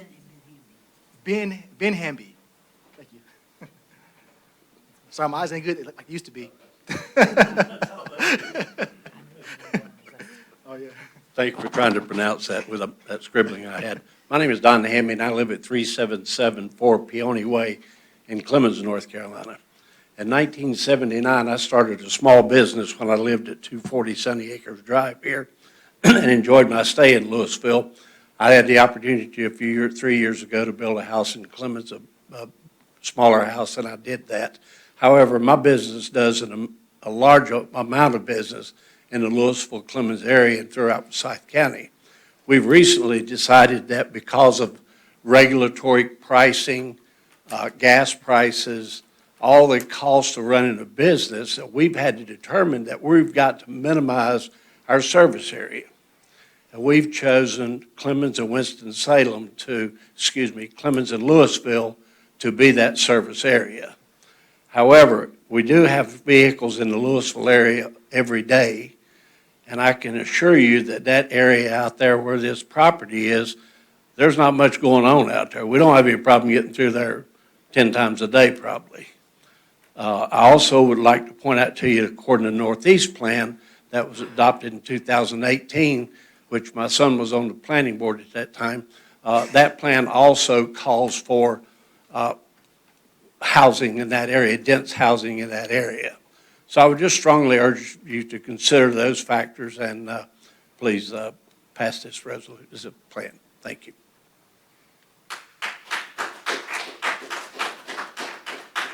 Next, we have Robin Whitley.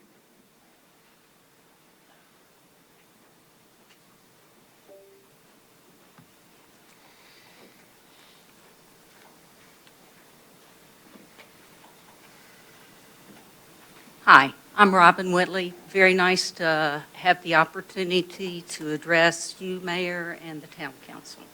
If you could state your address, please. Yes, it is 120 Juniper Circle, Advance, North Carolina.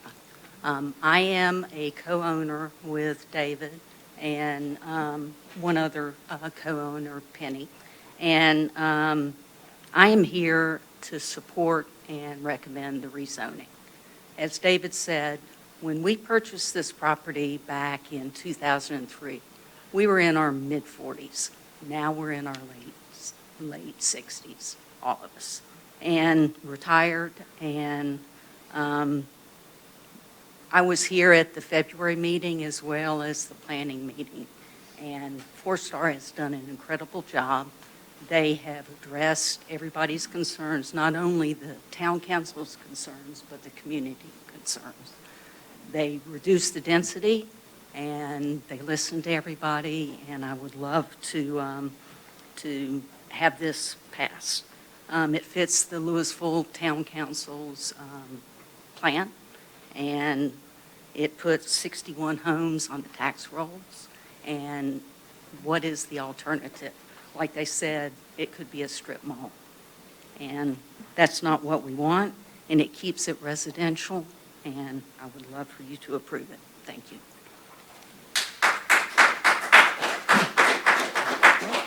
And then we have one from Seth Barker.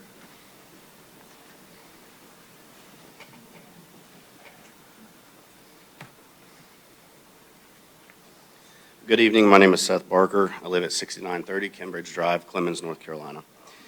Like I was saying, good evening, members and distinguished guests of the Town Council. My name is Seth Barker.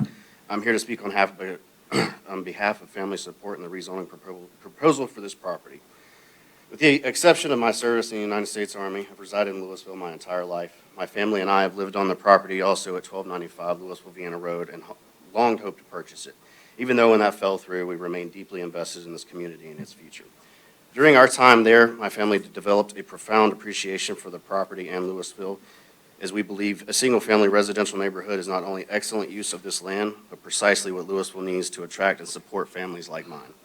Given the property's proximity to our local school, it seems only fitting that Lewisville prioritize the development of a family-oriented community. This approach will allow young families to flourish and preserve the character of the town that I grew up in, rather than see the land develop into retail centers, commercial chains, gas stations that would fundamentally alter our community's character. I vote to propose this rezoning, and thank you for the opportunity to address the council this evening.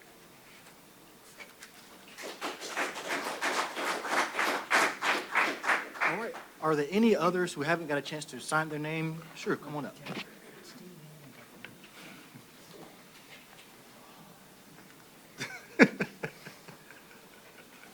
Hi, I'm Richard Duffy. I live in 1916 Springwind Drive in Lewisville, Town. I'm not so much against this, but I just have to say to you guys, if you're going to build this without another egress there, go tomorrow morning, sometime between 6:40 and 7:15 in the morning, and try to drive through that intersection. Those people who buy those houses, they will curse your names when they end up sitting there for an hour trying to get into traffic. I mean, just take a shot at it. Take a look. That's all. All right. Sure, come on up. Steve Thompson, 737 Lewisville Clemens Road. My normal, I don't have a dog in this fight. I know it fits into Lewisville's plan great, but there's some crap that I don't believe, especially about not having a second entrance. If you look at Google Maps right now, there's 7 driveways between the school entrance on Robin Hood and Lewisville Vienna Road. So to say we can't put an entrance there is kind of like bull crap. It might cost them $300,000. I don't know. That's what the gentleman said, but that's the cost of less than one house that they're going to build. It needs a second entrance. So if you approve it, I would like to have it with stipulation of a second entrance and also with traffic calming, because it's then going to become a cut through. And Lewisville man is already a mess.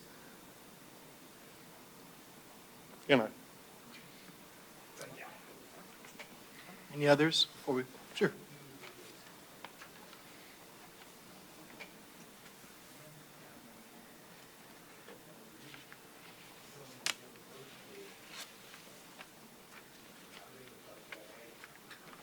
My name's Stacy Bowles, and I live at 7133 Marshall Road. I'm not going to say that I'm against these homes being built. However, I am concerned more about the traffic.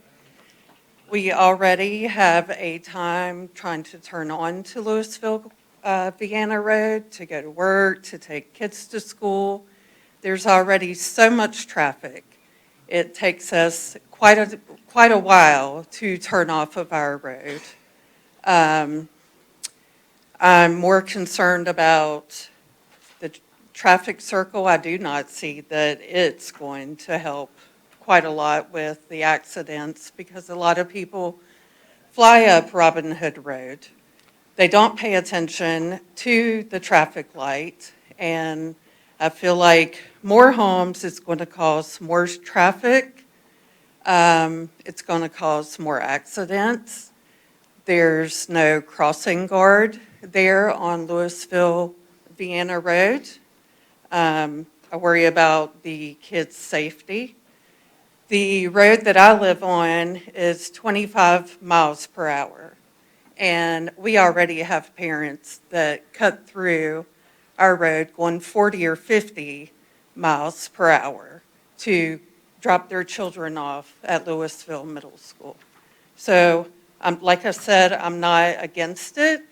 However, I am concerned about the traffic, and I hope that when you guys vote for or against this, that y'all will keep in mind that us residents that have lived in Lewisville for quite some time, that it not only affects us, but it's going to affect all of these new homeowners that buy these houses.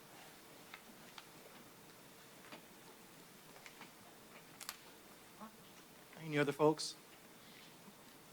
All right, we're going to go ahead and close the public hearing.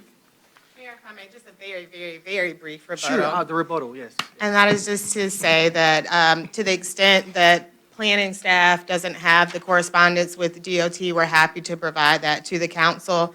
Also, some of the issues that you heard, folks flying up and down Robin Hood, cut through traffic through neighborhoods. Again, this single access point is intended to avoid those issues in this development. While we cannot fix the issues, existing traffic issues, we can do our part to make sure that we're not contributing to it, and that is the purpose behind the roadway improvements that have been authorized by DOT at this point. Because again, your process works, so to the extent that you approve this, approve the rezoning, it will go back through TRC, and ultimate driveway access permits will have to be obtained from NCDOT with the final site plan. Again, we have people here, including myself, who can answer any specific questions that you have. Before I get myself tied up again, I'm going to go ahead and close the public hearing, and I do have questions for the applicant. So I'm going to go ahead and close the public hearing. So now we're going to council discussion. So I guess what you're saying is that you're saying after it's approved, there can be an application for a second entrance, or? Well, as you heard earlier, I don't want to quote from previous council too much, but she did say the rezoning is permission to try. So if you approve this, then there are additional steps, TRC review, an additional site plan. And DOT gave a preliminary blessing of the one access point. If there are changes with the site plan, or if there are changes with the site plan, or if they, in doing their due diligence and improving the access point, they find that it is not safe or to DOT standards, then they will make their requisite requirements at that point. And if another point is added or it changes too much, then it will be back before this council. Okay. And so the reason that I'm sure you probably already said it, but the reason we can't have the second entrance point now is because. No, so I said it would be infeasible. I know we've heard some dollar amounts. I haven't discussed how expensive it will be to the client, because that hasn't come up. We talked about the safety. We talked about the number of units, 61. That second access point is required under state code when there are 100 units. And so I mentioned that, not to say that there are any laws prohibiting a second access point, just that we looked at it. We took the feedback, and it still seems infeasible, but we did make a meaningful decrease to the unit count, again, from 90 or such, 93 maybe. 99. To 99. Yeah. To 61, that will, by extension, mitigate a lot of the concerns that were presented before and again today. Yeah, and speaking for myself, I appreciate the amendment going down from 99 to 61. It just seems like to go right one unit below 100 to avoid the legal ramifications of having to do one. But I guess when you go from 99 to 61, the cost for putting a street in there, I mean, or the cost for putting a second entrance there, if we took away 30 units, I guess now there's more space, I would think, for the entrance. Mayor Carter, I'm sorry, yes. I'm so sorry to cut you off. Sure, I agree with you, because you sound like you knew what you were saying, and you said it with confidence. It's 93 units, and there was no but still, yeah, manufacturing of the numbers in order to avoid a second access point. Okay. That was absolutely not the case. Well, I guess, we're going 30 units lower. I guess as we reassess the plan, what was the thought process, I guess, of making a new plan and still excluding a second entrance point, when I guess the last time we had this conversation as a council, I think that was kind of the biggest thing we were saying, well, for me, was the traffic. Now, there will be less traffic coming out of that neighborhood, but it's still going to be traffic. And I would just think, let's, a second egress for someone who lives there to not have to, if I live in the complex, I have to go to Lewisville Vienna Road, but maybe I want to just go to down Robert Hood and just skip that traffic. But I can't skip the traffic, go into the traffic circle, versus being able to just make a left out of my neighborhood onto Robert Hood, left out of my neighborhood, then a right onto Robert Hood Road down the street. It just seems more practical to me, but maybe, Yeah, I can address that.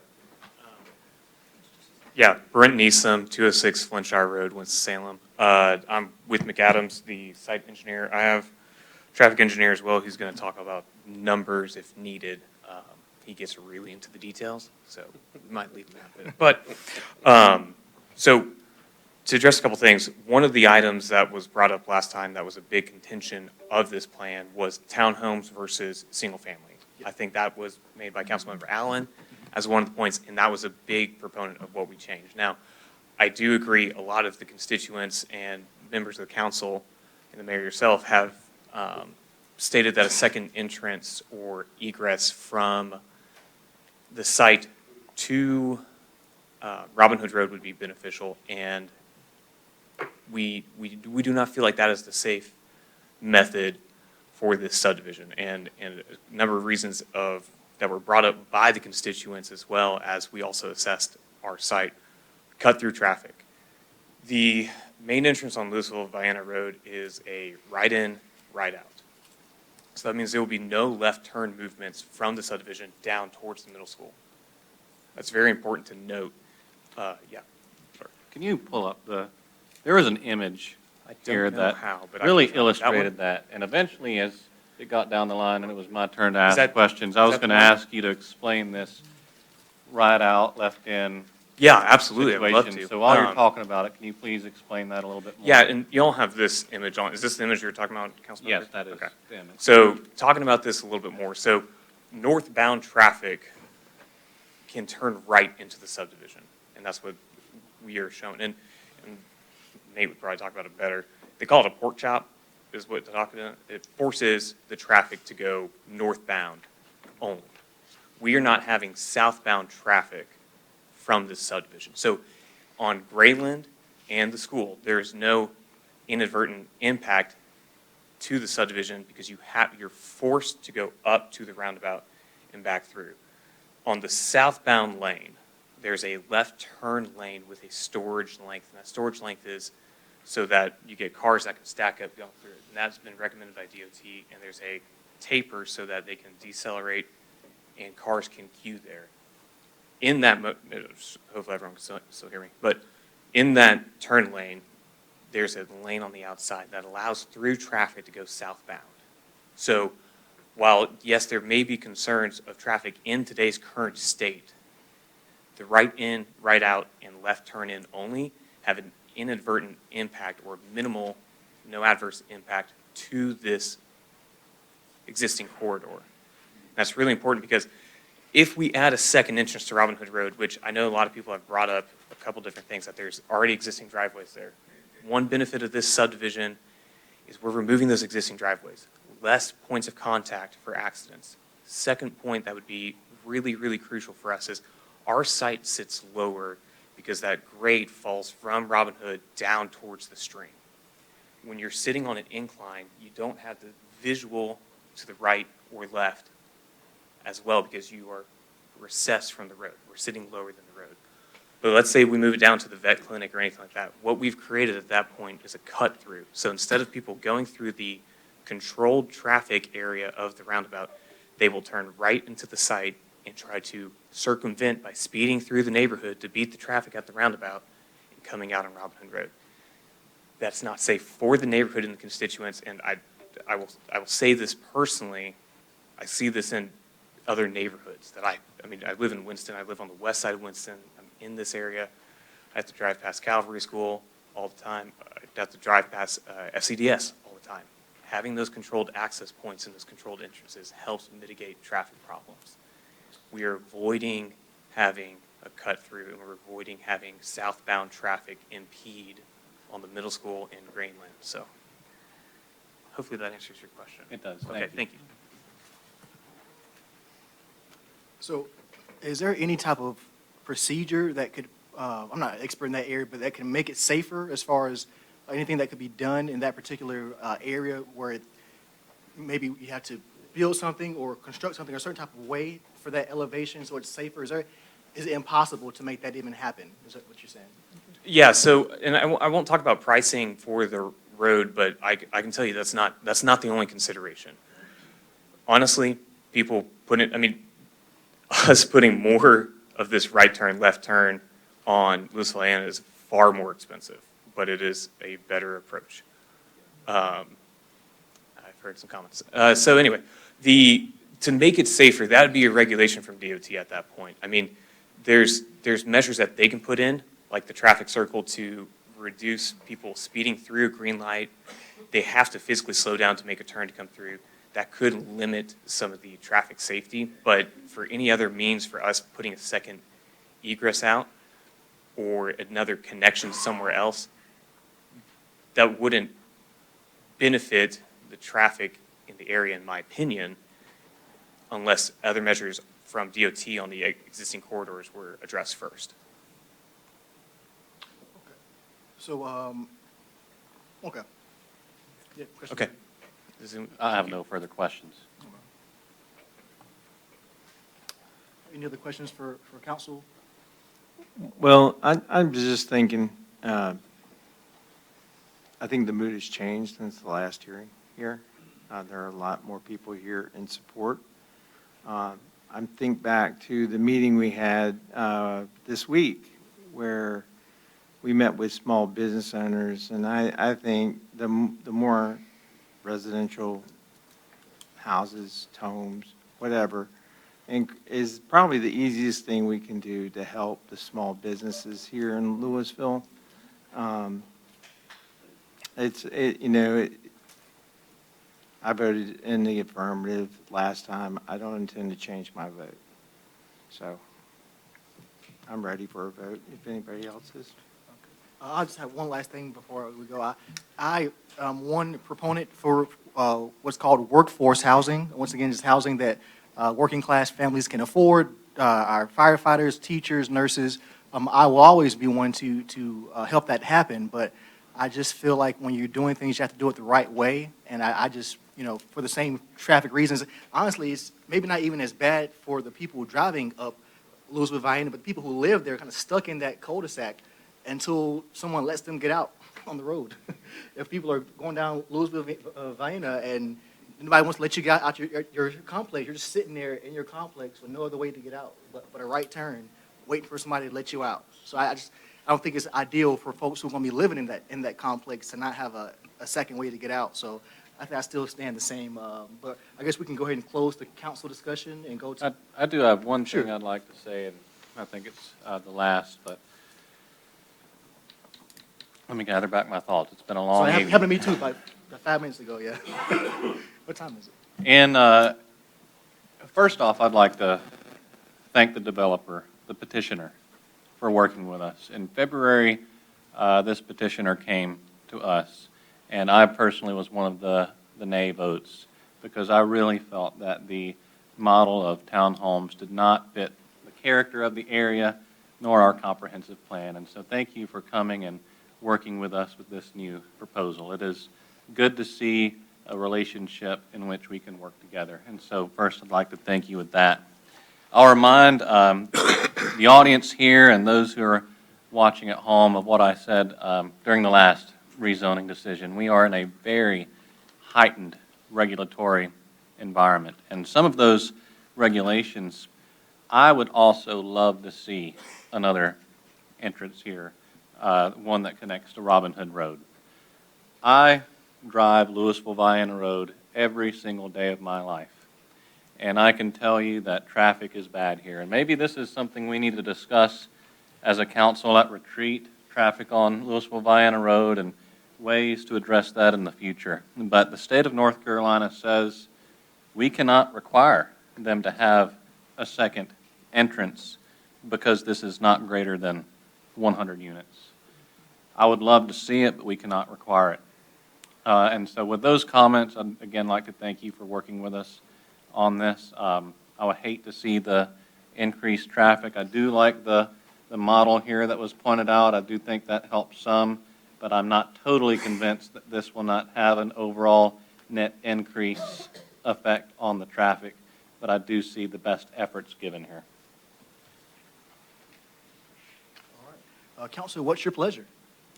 I'd like to make a motion to approve based upon the consistency and reasonableness as stated by our staff and in our packet.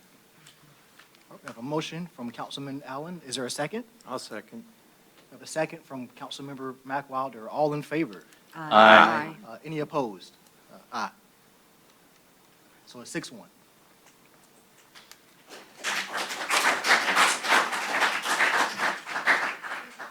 All right. Let me find myself now. All right, guys, we're almost done. We're going to kind of just land this plane out for this next few minutes, and we'll be all done, okay? All right, so we have no old business. See, I told you everybody would leave. Remember, guys, service. Service. All right, so we're going to go to item number 7 for new business, Resolution 2026-031, adopt substance abuse policy. I have our town manager take over there. Yes, thank you, Mayor. Before you tonight is Resolution 2026-030. This is a resolution to adopt the proposed substance abuse policy. This policy comes from our insurance carrier, the North Carolina League of Municipalities, and serves as an extension of the current personnel policy. It will apply to all Town of Lewisville employees. The policy before you has been reviewed by Town Attorney Al Andrews, and will be enforced by myself, the town manager, and is effective immediately upon adoption. As your Chief Personnel Officer, I recommend approval of Resolution 2026-030, and I'm happy to take any questions that you may have. Council, any questions? I'll make a motion to approve Resolution 2026-030. Before we address Fred's motion, I saw Suzanne's mouth open and also have a question myself. Did we not have time for discussion? Sure, I I'm sorry. apologize. Yeah, you know, we got this policy, the 13-page policy, 3 days ago, and I feel like there's some technicalities, or I would like to look at it. I would like to understand it. I would like to think about the implications of it, and I understand that the town is facing a certain amount of liability because they have employees who may or may not be using substances. So I'm not against the policy per se. I'd just like a little bit more time to thrash out some issues, more discussion. I would prefer it table it. Council, need to ask for a motion for that, or? There is a motion on the floor, I believe. Okay, so what? I would like to ask a question before we get further into motions, and it's a little bit unrelated to the motions that we have. But Al, what is the law in relation to this type of policy for elected officials? We had one member of the public speak to that to some extent earlier in our meeting. So typically, disciplinary policies are for people you can discipline. So employees are people who you pay and who you can discipline. You all are not employees. You're a form of volunteer paid a pittance. But you could voluntarily sort of vote for you all each to be bound by the terms of the policy. There's limited consequences. For instance, if you violate this policy as an elected official, you know, there's no consequence that the city has against you because you all police yourselves, and then ultimately the voters police you. But as a symbolic effort to be in allegiance or solidarity with those who work here, you could, in a setting, say that you would like to incorporate all or some provisions of the policy as your part of your code of ethics or code of conduct, if you will. Thank you for answering my question. That's all for me. So we still have Councilmember Franklin's motion. Mayor, in respect for Ms. Newsom, if I will let this motion, I will be glad to withdraw it if she can get a second to table it if she wants more time. So there was a motion from Councilmember Newsom to table it. Is that correct? So just for clarity, Mayor, so you are withdrawing your motion? Currently, to see if she gets a second for her table motion, I'll be glad to second that motion if Suzanne is making it. I didn't hear a formal statement of the Yeah, I motion. didn't, yeah. She was just thinking out loud, but yeah, you can go ahead and make a motion if you want to. I move that we table action on the drug policy just to give more time for study. And I'll second it. All right, so we have a motion from Councilmember Newsom and a second from Councilmember Allen. All in favor? Aye. All right, so that is approved. We are tabling that to a later date. Next, we have item number 8, our admin reports. Got some good things coming up for the town. We'll have Stacy take over. Yes, a few things happening in August and early September. This Saturday, August 15th, the Black Pearl Band will be performing Yacht Rock with Edge at Shallowford Square from 7 to 9 p.m. And as a reminder, on Monday, September 7th, town offices and facilities will be closed in observance of the Labor Day holiday.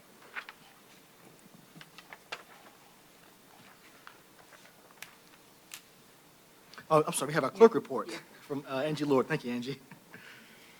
Yes, just as a reminder, the mayor spoke earlier to service opportunities. So those positions that we have available for our boards and committees, the residents can find information for that on the website along with applications. And one of those is for the Zoning Board of Adjustments. That is correct. Yep. It's just FYI. All right.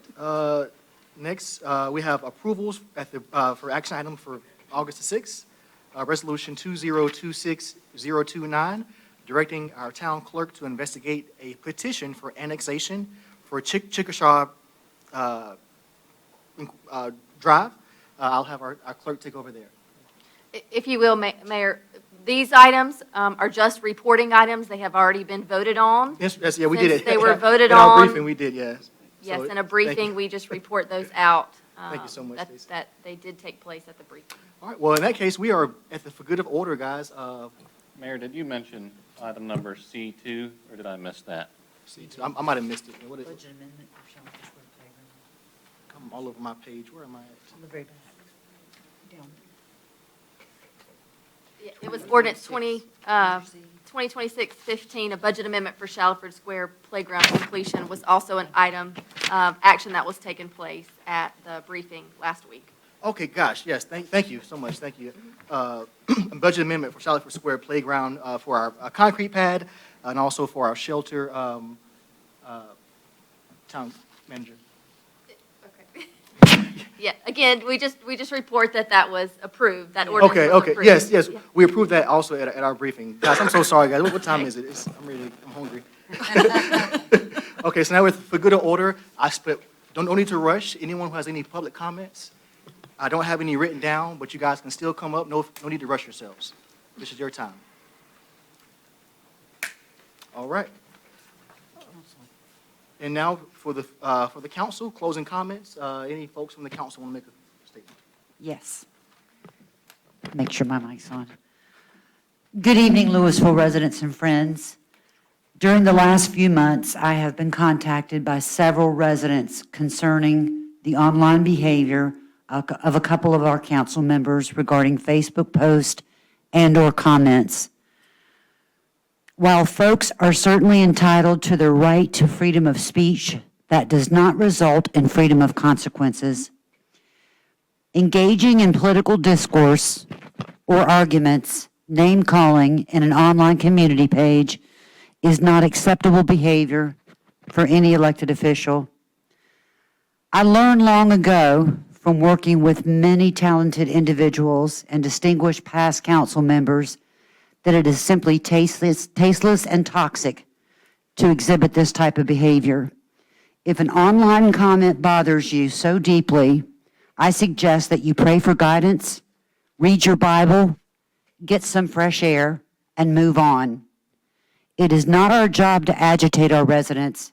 It is our job to serve our community with kindness, tact, and professionalism. In the future, please choose your words wisely. Negative interactions can erode trust between elected officials and the community, impacting future engagement. He who sows courtesy reaps friendship, and he who plants kindness gathers love. Thank you. As always, it's an honor and a pleasure to serve our community. Any other folks from the council? Okay, I got a question. I got a statement. I want to move to remove the censure process. I found in our briefing notes that the actual cost of that censure was $6,200. And you know I'm on the grant committee. If you don't know that, I advocated for increasing the grant funding. We just took $6,200 and burned it. I mean, literally, that money's gone. We got absolutely nothing for it. My Facebook post didn't rise to the level of horrendous. It wasn't worth the censure.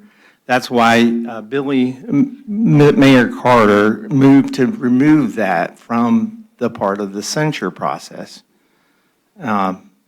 It's toothless, it's non-binding, and it cost us $6,200. And are we going to do a censure every time I put something on Facebook? I mean, another $6,200?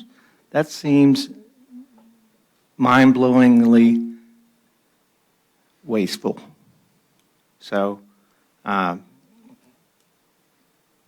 always mindful of what I put on Facebook. That's why all the screenshots that I provided, nobody could find any problems with it. So I move that we remove, I'd like to make a motion to remove the censure process altogether. It serves no purpose. It's wasteful. In fact, let me go a little bit further because I'm on a roll. This council was asked if they've ever heard in a briefing whether you heard if it didn't happen in a text or an email, it didn't happen. It gives you plausible deniability. That's another word for lying. You're getting a permission to lie. I would prefer that we say what we want to say, and if we cross that bounds, we retract what we say. We see politicians walking things back all the time. But I don't think hiding behind the fact that it didn't happen in a text or an email gives you plausible deniability at all. If I say something, I'll tell you that's what I said. That's how we should govern.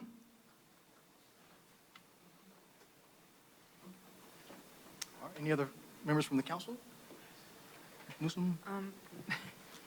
Actually, I just wanted to publicly send my condolences. One second, I'm sorry.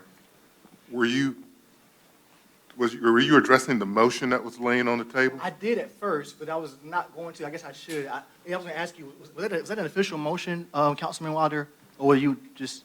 Yeah, let's make it an official That's an official motion. motion. So we have a motion on the table, guys. Does anyone want to give a second to Councilman Wilder's motion? So the motion failed.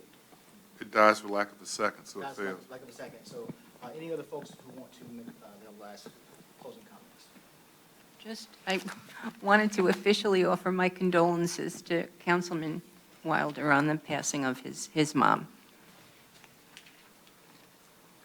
Appreciate that. Thank you guys for being here tonight, and thank you for those of whom care about our town and are still here to learn and be invested. Again, thank you all for sticking around with us this late at night. Thank you. And with that, Mayor, you ready? No, I'm not. I Okay. have a few things to say. So I would like to just address a few things. As a mayor, it's kind of hard when you put into that position where you do something, you win, you do something, you lose. It's one of those things where you're in that position in the public, and I always will respect that. I wanted to address a few lies that have been going on around Lewisville and on social media about myself. One being that one that was initiated on my own social media page, that I don't live in Lewisville, or somehow the Democratic Party moved me here. Some kind of far-fetched conspiracy theory from Breitbart News or something. I'm not sure where that even comes from. But I'd like to address that I got involved here in Lewisville because I do want to serve the town. I've been working hours and hours, reading, learning, serving all around the Forsyth County, trying to be the best person that I can for Lewisville and for this county and for my family. So I really would appreciate if folks could keep any knowingly false statements about people off the internet. If you want to, that's fine, but just know that when you make a judgment on someone's character or their content and you don't know them, there only can be a few other reasons why you make that judgment when you don't even know that person. So with that being said, I will always speak up and defend myself. I will always call balls and strikes like I will. If folks get offended by it, I do apologize, but that's, one of those things that does happen. So I just want to address that as well. Anytime you lie on someone intentionally, it's malicious, it's ignorant, and it's one of those things where it should never happen. So number two, with that being said, my address has been spewed on social media. Yes, I do get weird cars pull up into my complex before. There have been a few more. A few more mysterious vehicles pulling up into my complex. It is very unsafe. In this heightened climate of political violence, I would think people will be a little bit more respectful about me as a person. I'm a child of God. I have a mother. I have an absent father. And I've been working my whole life to be the best that I can. So having my address spewed on social media, for the first, I think history will remember how Lewisville treated the first black mayor. I think that's going to go down in history, how the first black mayor of the town was treated. So I just wanted to address that. For some folks out there who like to partake in social media commentary and private Facebook groups, I have no issue with it. I think it's great to have a community group for yourself. If it's snowing, hey, what street is plowed? I understand that. But when it becomes a ongoing attention-seeking ploy, whether it be the moderator of the group, it becomes very obvious. The group I'm speaking about is the Lewisville NC Community Watch. I joined that group intentionally after I won my election because I wanted to not just be a mayor, but I wanted to be in the end, what's going on in Lewisville. I wanted to know what are people doing, what are they eating, what's going on. So I joined various Lewisville Facebook groups to be able to know what's going on in Lewisville. As we know, I did leave that group. There were a few things going on every single day that I had no control over, so I left the group. But before I left the group, I did find it kind of strange that none of my friends, are in those groups to defend myself. They don't even know it's even happening. They're like, Billy, how you doing? I'm like, man, you should see what's going on Facebook. I had a few of my African-American friends try to join the Lewisville NC Community Watch group. They live here in Lewisville, and they followed the steps to join the group, and they never were allowed to join the group. It made me understand that most likely, if I had not won the election, November the 4th, and tried to join the group November the 9th, whenever I did, likely I would not have been in the group either. So I don't have an interest in joining the group again. I don't find it to be a very welcoming place for folks like myself. To address the person who is here who left conveniently, a few months ago, I was at a church service for New Hope AME Zion Church. As you guys know, it's the first, one of the first African-American churches here in the town. I was there speaking to folks a few months ago just about being the mayor, what's going on in Lewisville. A lot of history. Louis Loganauer, he gave land to, I think Lewisville Baptist Church. He sold the land to New Hope AME. But one thing that I said was, I said, hey guys, and this is to be honest with you, I said, hey, we're going to have a Juneteenth celebration in Lewisville next year, which we are for folks who didn't know. And so what I said was, if we can honor the slave owners, every time I drive down the street, it's a slave owner's name, we can also honor the slaves of the town who actually cultivated the land. All the farms that we're talking about rezoning, they were formed by slaves before they are being discussed now in this zoning cases. So there's a lot of history in that land. And so I just want to address that because it was said tonight, and I would like to address kind of the misstatement there. One thing as well, when it comes to my Facebook page, I will always say what I want to say on that Facebook page. It is a private page that's ran by myself. I will always be considerate of what I say and how I represent myself as a person.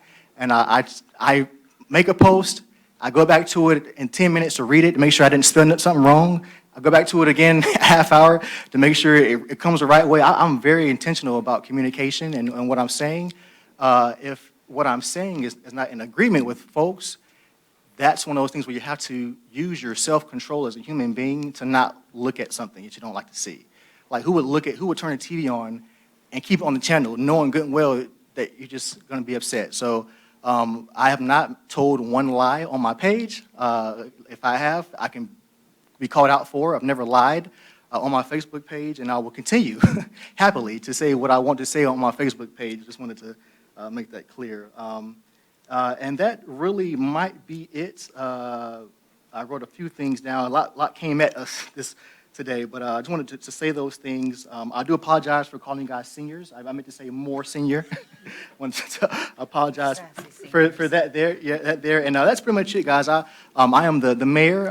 When you guys wake up tomorrow morning, I'm going to be the mayor still, and I'm going to work hard still every single day for you guys, whether you like me or not. So thank you so much. May I have a motion to adjourn? Motion to adjourn. Second. I believe Councilmember Gallagher, Yeah, you go did ahead. have a comment to make, and I don't want to cut you off with that. Okay, yes, just, Mayor, it seems like Facebook can have many faces, and some of those faces cause a lot of problems, and I think in my opinion, as elected officials, I know you have your mayor page, and it's very informative to a lot of residents to look and see what you're doing and, what community groups you're engaging with or what the activities are, but I feel that we shouldn't get into personal issues, especially if you're representing the town. I know how that went. I read the posts. It was a lot of ugliness there, all over the place. Yeah.